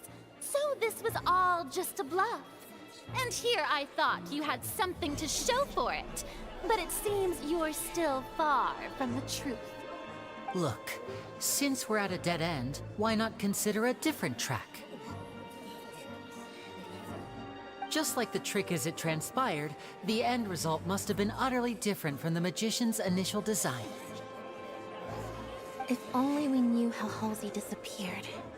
Well, that would be nice, but the tunnel only has 3 exits, and none of them seem very likely. And it's not like this is a magic trick where you can just make a real live person disappear. You know, like you did from that water tank, Lynette.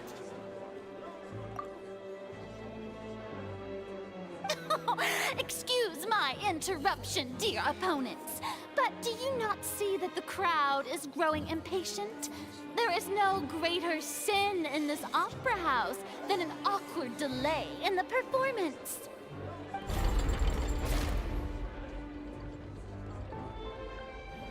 If the defense is unable to make further effective arguments, we will move on to the next stage of the trial.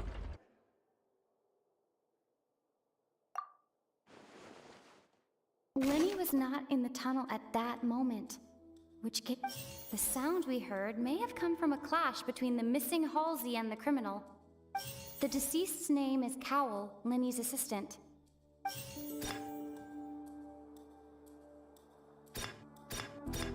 The vase was not broken by chance.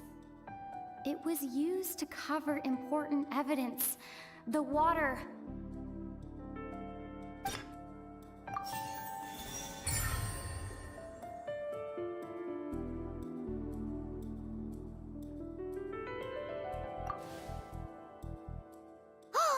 Paimon gets it! It all comes together if Lynette escaped from the water tank, vanishing gradually and leaving only clothes behind. If there's a similar method where a person could be transformed into water... Just a moment, please. I do hope you know how preposterous you sound at the moment. How could a person ever be transformed into water? This is reality we're talking about here, not some magic trick. Must we really? I should think that of anyone. Your friend Linny already knows this truth very well.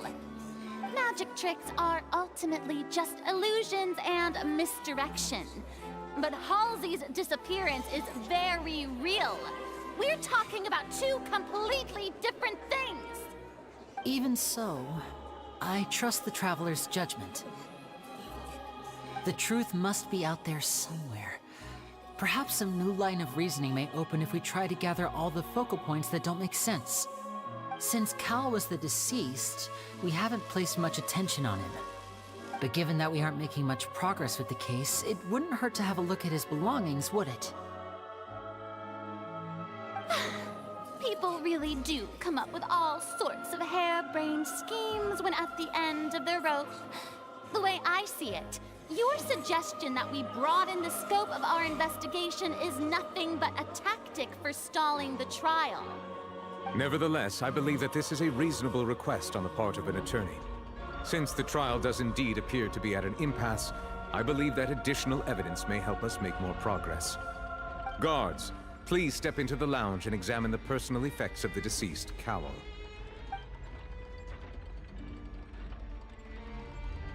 We are still examining the items, but we have already made critical progress that we feel must be shared with everyone post-haste.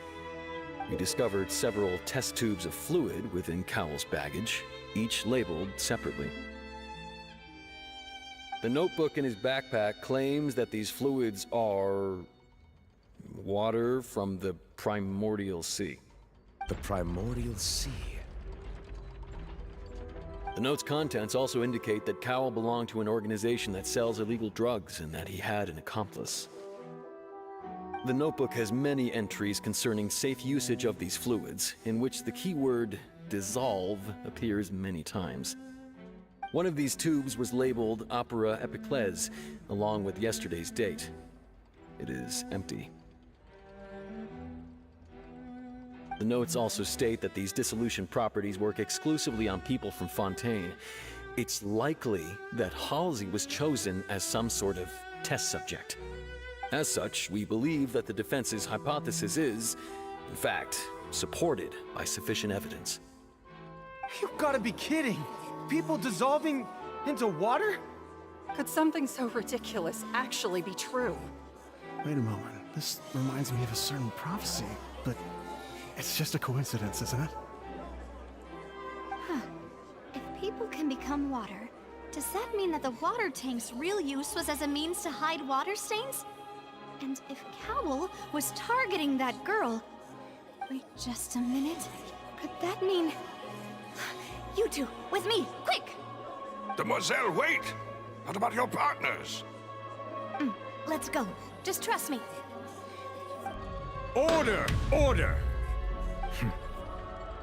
It is undeniable that further examination of the deceased's personal effects has yielded some surprising results, but we cannot yet verify the veracity of these clues.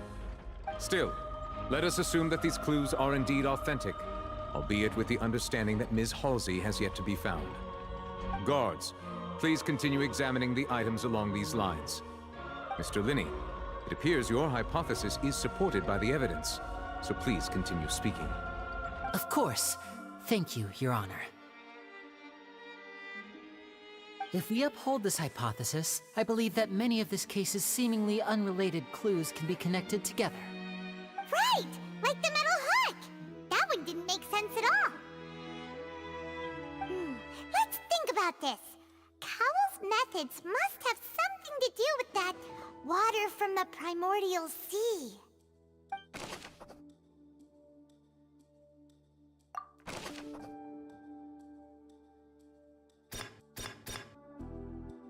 The water from the primordial sea should already have been prepped before Halsey entered the magic box.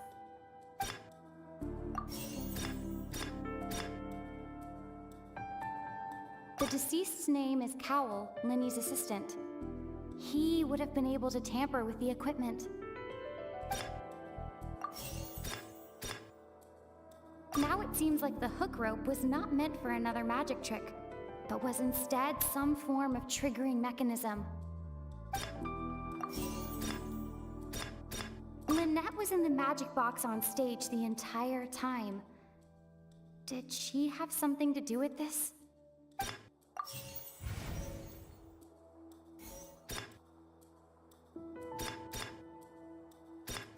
The rope that strung the water tank up was lit by the fireworks and cut. As such, the focus here is on the water and not the tank.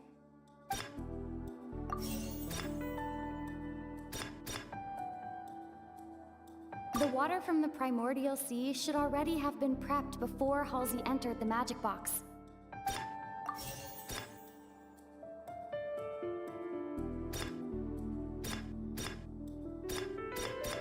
The deceased's name is Cowell, Linny's assistant. Now it seems like the hook rope was not meant for another magic trick.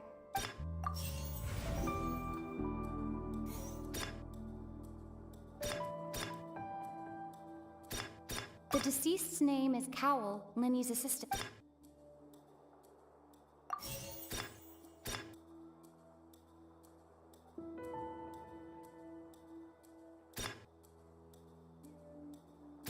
Lynette was in the magic box on stage the entire...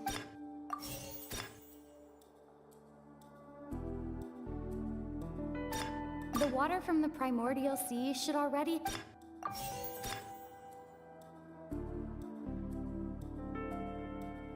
The rope that strung the water tank up was...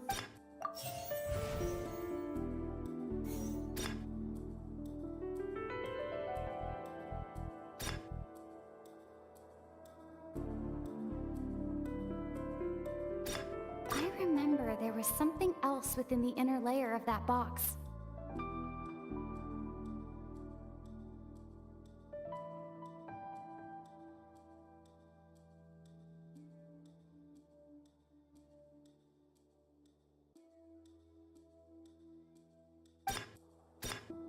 Now it seems like the hook rope was not meant for another magic trick, but was instead some form of triggering mechanism.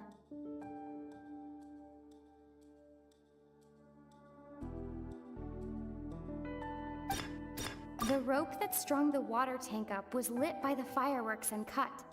As such, the focus here is on the water and not the tank.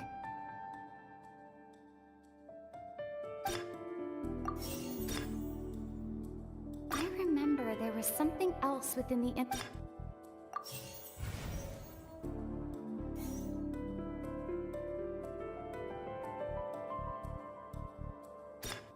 Now it seems like the hook rope was not meant for another magic trick, but was instead some form of triggering mechanism.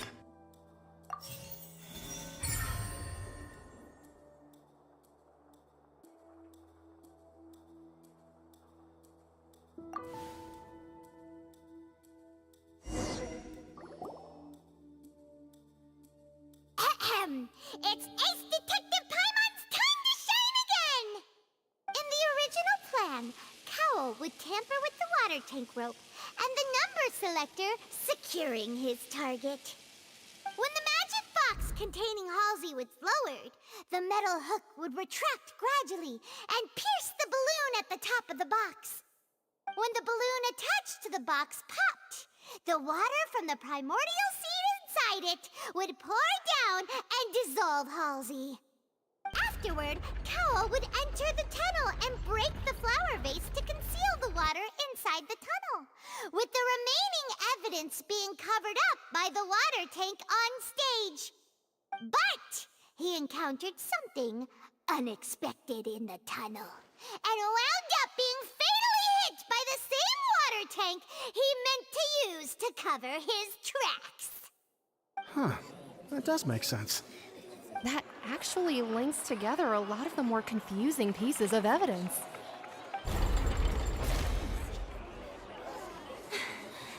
dear, what do I do? Even I think they sound convincing now. Have I falsely accused an innocent person? What a humiliation. Now, it seems like the only point of contention remaining is the exact circumstances that led to Cal's death. His notes mentioned he had an accomplice who could be related to the situation. On that note, the guards have just contacted me indicating that they uncovered new evidence. I shall now invite him on stage to share it with us. Thank you, Your Honor. We were just inspecting the luggage of the other people involved in this case. And we found an identical sample of the water from the Primordial Sea among Linny's personal effects. What? That can't be. Oh, I see. Well, how wonderfully comedic to have your own counterattack only to come back and wound you. Does this not clear all doubt?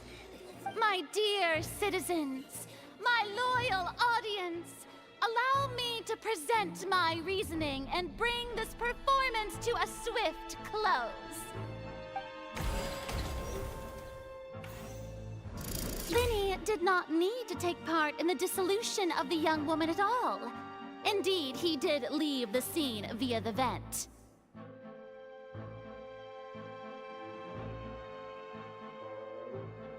Having made modifications to the props beforehand, his accomplice Cowell then caused Halsey to vanish using the water from the Primordial Sea.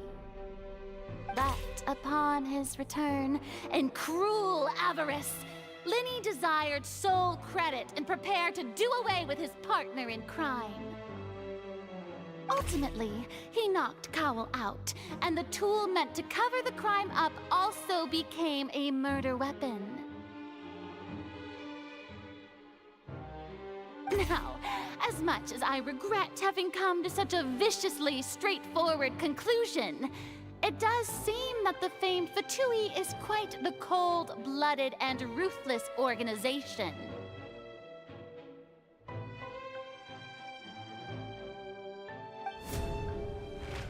Am I right, Mr. Linny? We've used up all the evidence we collected. There's no way for us to make a rebuttal here. Is this the end of the road?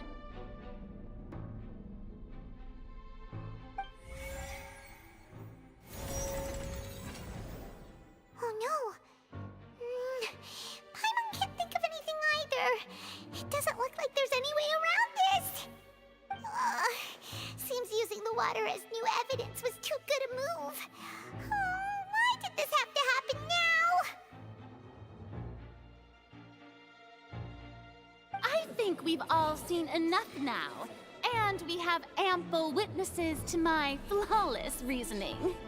I believe this is indeed the finale. Now then, my good, noble Chief Justice, should we not, in your view, Excuse me, everyone, but I must interject. Miss, I must ask you not to shout, and to respect the ongoing legal proceedings. Oh, come on. Don't be hasty. I have a good reason for interrupting, you know.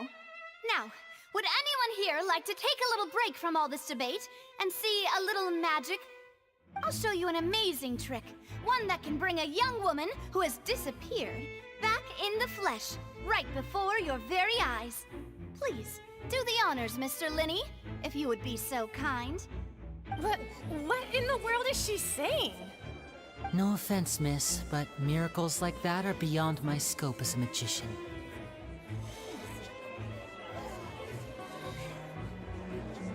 Come on now, don't be silly. Magic is all about misdirection, isn't it? It often conceals the truth while presenting a fascinating illusion. But once everyone believes the illusion, can't magic reveal the truth to them once again? And wouldn't such a trick be the most marvelous finale to today's performance? Come on, Linny and Lynette. Give it another go. Don't worry. Spina di Rasula has made the necessary arrangements on your behalf. But, as the magic makers and stars of the show, I think I should leave the final performance to you. I understand.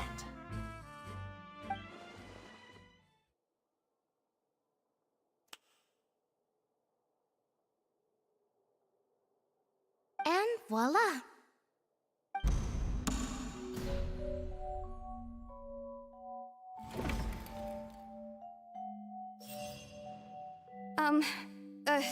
Sorry for the interruption.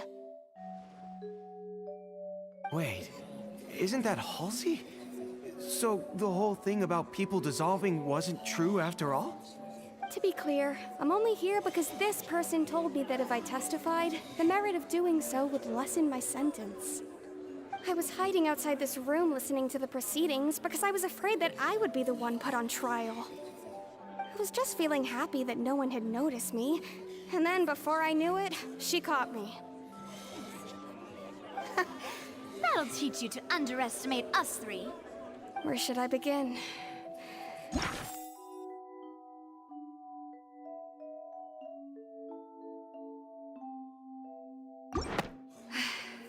I'm sorry. I'm the one who killed Cowl. I admit it. What? Why? Firstly, my name isn't Halsey. It's Lillian, and I'm originally from Mondstadt. I heard that Linny's show was gonna be a real thriller, but I missed the chance to buy a ticket, so I stole one. That's how I make a living. I steal stuff here and there, and I'd never been caught before. But I was noticed at the harbor a few days ago, and I barely got away. Linny was the one who caught me in the act. Hey, no wonder you look familiar. So you were the thief! Liddy even mentioned that you were pretty skilled. Well, and I thought that would have been the end of it, but then the number selector chose me. He even mentioned the Fortress of Meripede. That's a prison, isn't it? So you can imagine how shocked I was. I thought he was onto me for sure. So I played along with the show while looking for an opening to flee, but then I got water poured on me for no reason, and then someone jumped into the tunnel to nab me. I wasn't going to take that lying down, so I knocked him out and stuffed him into the box.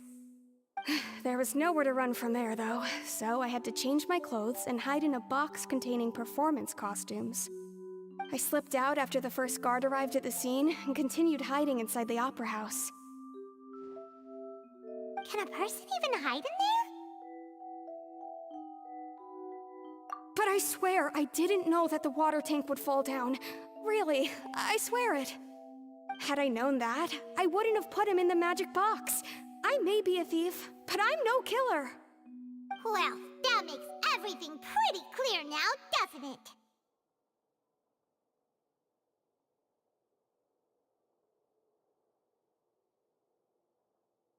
This time, we need to tell the entire story from Lillian's perspective.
this won't produce a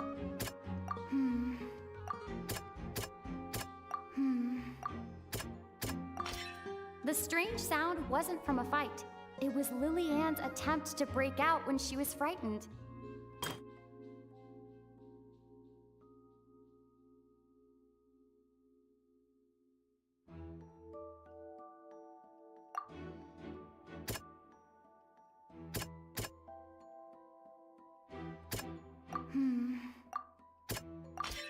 The flower vase was not broken to cover anything up, but was smashed during the struggle between Lily-Ann and Cowell.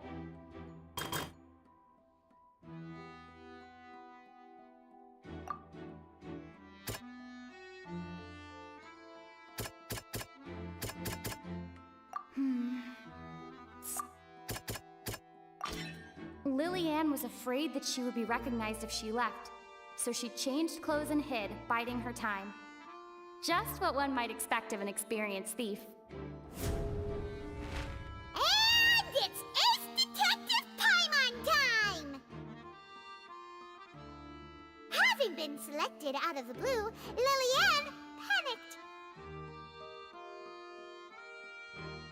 Her panic only intensified after she entered the tunnel and had water poured on her head. So she kicked the door open, producing the thud we all heard.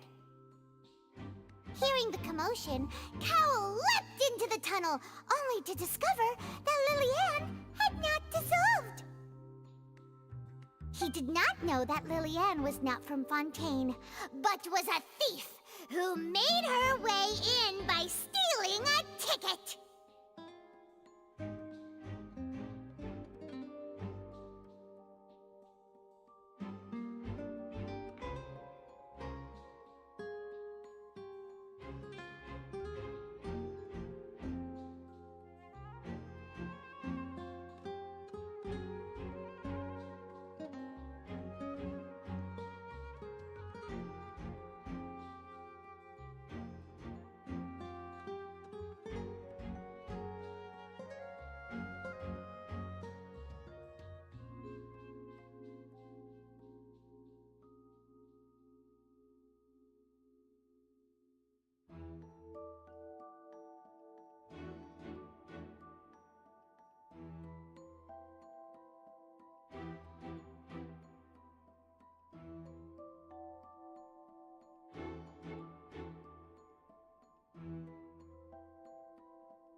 Mistakenly believing that the water from the primordial sea needed time to take effect, he tried to force Lily-Ann back into the box.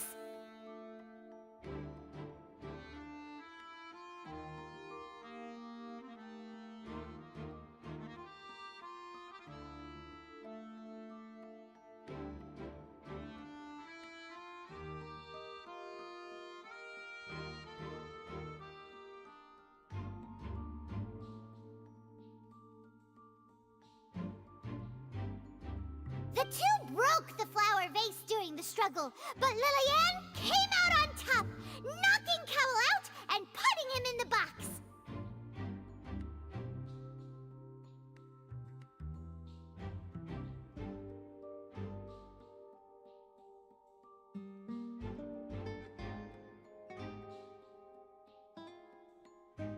With no way of escaping, she changed her clothes and hid in the costume trunk until the performance ended.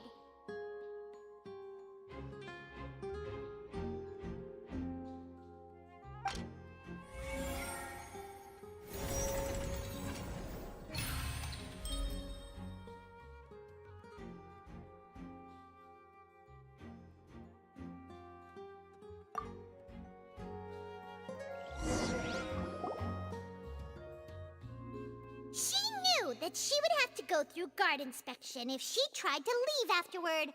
So, she has been trapped in the Opera House these last 2 days. She had already become desperately hungry by the time we were chatting over macarons. So, she swiped 2 of them right under our noses. about a sneaky thief. At this point, all the events that happened in the tunnel have now come to light. Ah, so that's the whole story. Bravo! Bravo!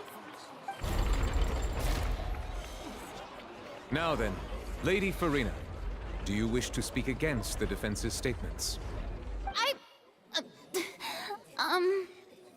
Please answer the question, Lady Farina. Also, if I may add, the trial has not yet ended. As such, I request that the prosecution not leave the room before the proceedings have concluded. What? Are you reading my mind now? No, I have no further arguments. I admit defeat. But really, could you at least have left me with some dignity? Wow, look at that! She's like a deflated balloon now. If there are no objections, then as the Chief Justice of Fontaine, I shall once again repeat the full sequence of events.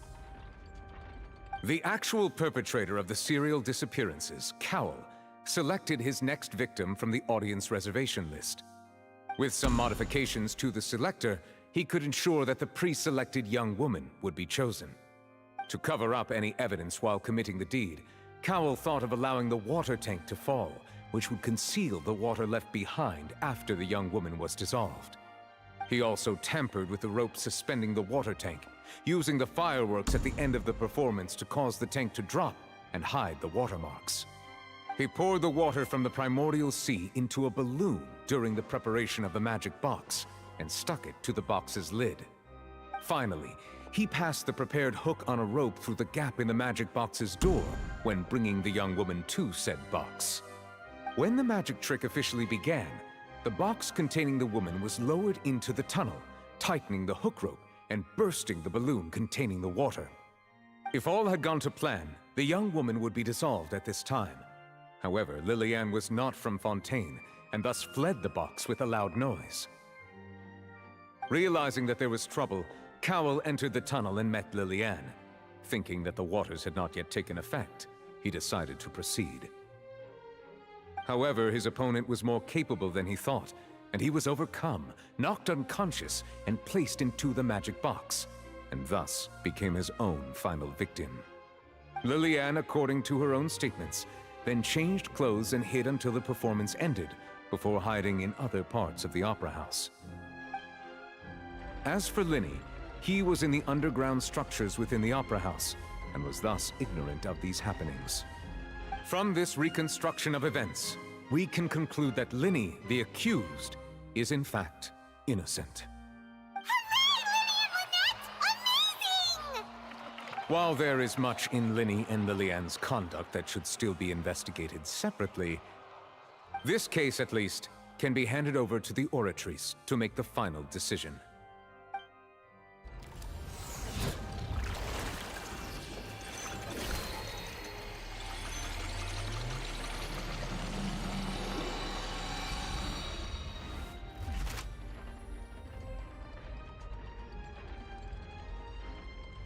As such, Linny and Lynette are officially declared not guilty.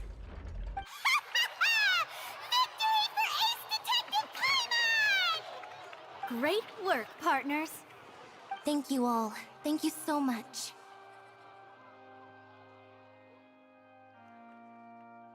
Next, I think we deserve an explanation, Guard Vaughn. How did you find the water from the primordial sea in Linny's baggage? Right! Your discovery caused me to make a serious mistake, you know. Or was that not a discovery, but false evidence that you dared to bring before this court? I suspect that the accomplice mentioned in Cowell's notes was not Linny, but you, yes?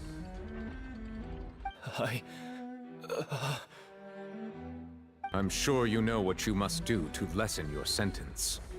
Speak quickly! Unless you want to earn yourself a one-way ticket to Coupon Town.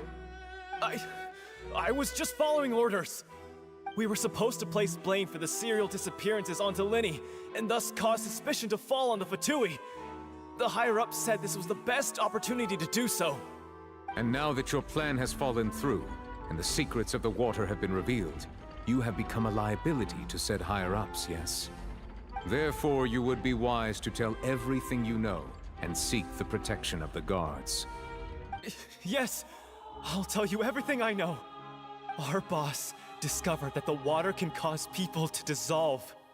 It can also be made into a potion, which when extremely diluted, can cause people to experience unforgettable exhilaration.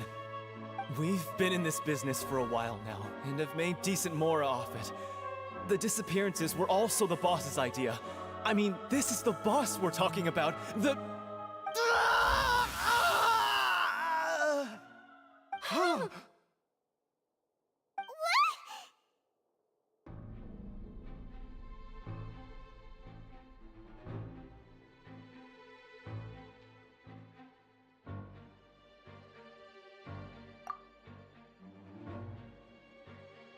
And now he can no longer talk.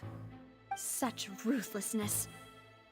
I shouldn't have expected any less of them. An outrageous act.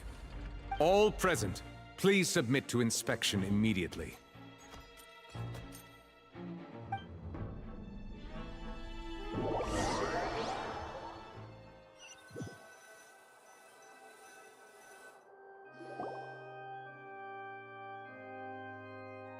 So, we're just going back now?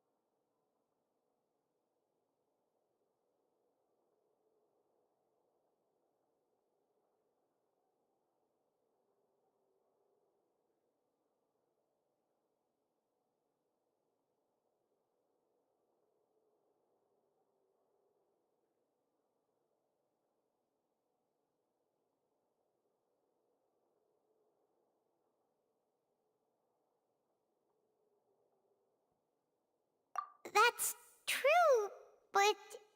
Traveler, Paimon! Please wait. Lenny... I know you may not want to speak to me right now. Maybe you don't even want to look at me. But still, let me thank you again for defending me to the end, even after you learned that I'm a member of the Fatui.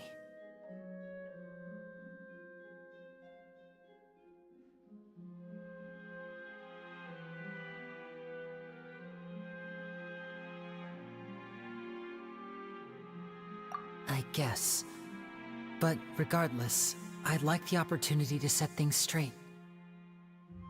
I didn't approach you with any ulterior motives or ill intent. I've spoken to you as myself, just plain Lyney this entire time. As for why I'm a Fatus, it's because the goals of the House of the Hearth align with those of an orphan like me. That's all. That was how Father, who you might know as the Knave, approached recruiting us back then too. The Knave? The one who controls the House of the Hearth? She's your father? That's right. And since we're here, I was wondering, would you mind hearing a story? It's about my past. Back when our parents first died, Lynette and I were left wandering the streets. To survive, I took to surreptitiously observing an older street performer who did magic. It took me several days to figure out how he pulled off his amazing tricks.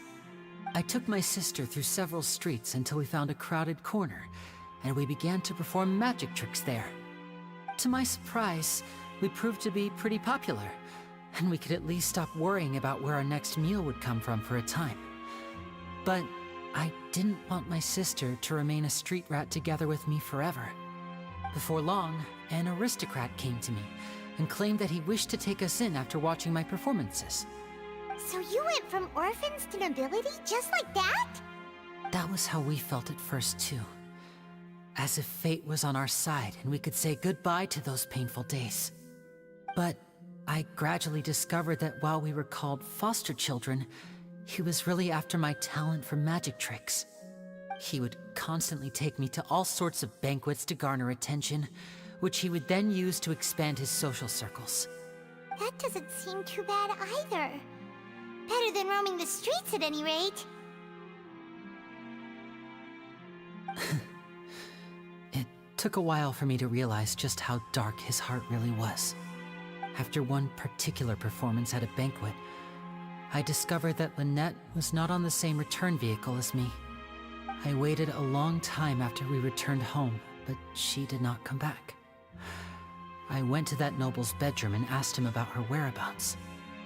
The answer he gave me was, she caught the eye of the most eminent person at the banquet, so I sent her over as a gift. I mean, you'll be able to perform your magic regardless of who your assistant is, yes? Oh no. So he was gonna... But wouldn't Fontaine's laws deal with such people? As far as outsiders are concerned, this is a relationship akin to adoption or foster care, and they have their ways of escaping the eye of the law.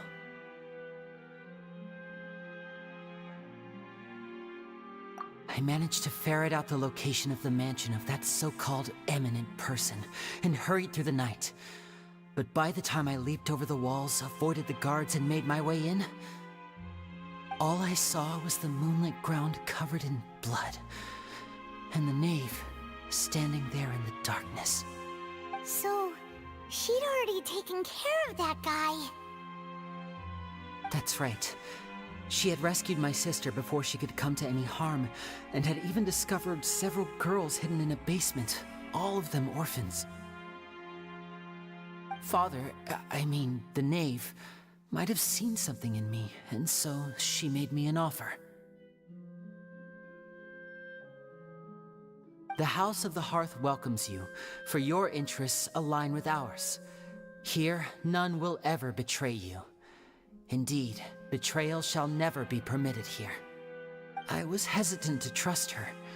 I mean, I had just been betrayed by nobles.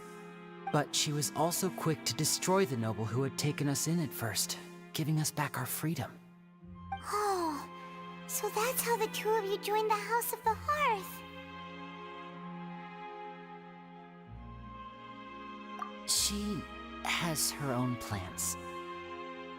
She has gained permission from the Tsaritsa to first use the Gnosis' power once she obtains it. She plans to use it to find a way to break the prophecy and save Fontaine. So, she believes in that prophecy too? That's right. The whole House of the Hearth is currently working to combat that crisis. Today's case has also proven that people from Fontaine can indeed dissolve into some sort of water, thus further supporting the prophecy. All of us house members here, Lady Arlecchino herself included, are from Fontaine. We won't give up on defending our homeland. To us orphans, the only connection we have left to this world, apart from our family, is our homeland. So, from small deeds like distributing magic pockets to huge schemes like stealing a Gnosis, everything is aimed at dealing with that prophecy. It's all right. I understand. The only thing I can do is relate all this to you. I just hope you can understand that even as a member of the House, I have never stopped making my own decisions, and that I believe what I'm doing is right. If you should need anything at all in the future, feel free to find me. I will do my best to help you, as plain Lyney.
was with the disappearing act you pulled right as the trial ended.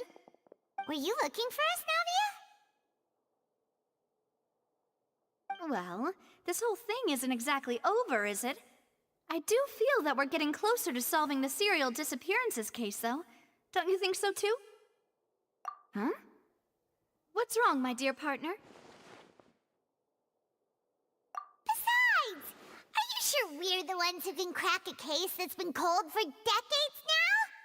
And given that there's new evidence from the trial, there should be a trail of breadcrumbs for the Hydro Archon's people to follow now, right? Ah. I see. Well, I won't lie. I'm a little shocked to hear that from you. But I suppose you are just travelers who have only arrived in Fontaine after all. Sorry. I might have been too presumptuous. Don't say that, Navia. Ah, and we were having so much fun investigating with you, too. It was like having new waters flowing into a stagnant mire, causing new hope to spring forth, and the reflection in the murk to become clearer. Sorry about that. I'm a bit prone to nostalgia. Don't mind me. Wait, shall we have a farewell meal? You know, to commemorate our time as partners? Huh? Do we really need to get that formal? Well, guess you really did treat us as partners, huh? Well, I'd just like to have a proper ending to every important memory. That way there are no regrets later. Anyway, it would just be a meal, so it shouldn't take up too much of your time. You don't have to twist Paimon's arm. If Boss Navia's treating, count Paimon in! Oh, wonderful. In that case, why don't we return to the Court of Fontaine and head to the Hotel de Boer? I believe we'll make it just in time for dinner. All right then, let's have our farewell meal!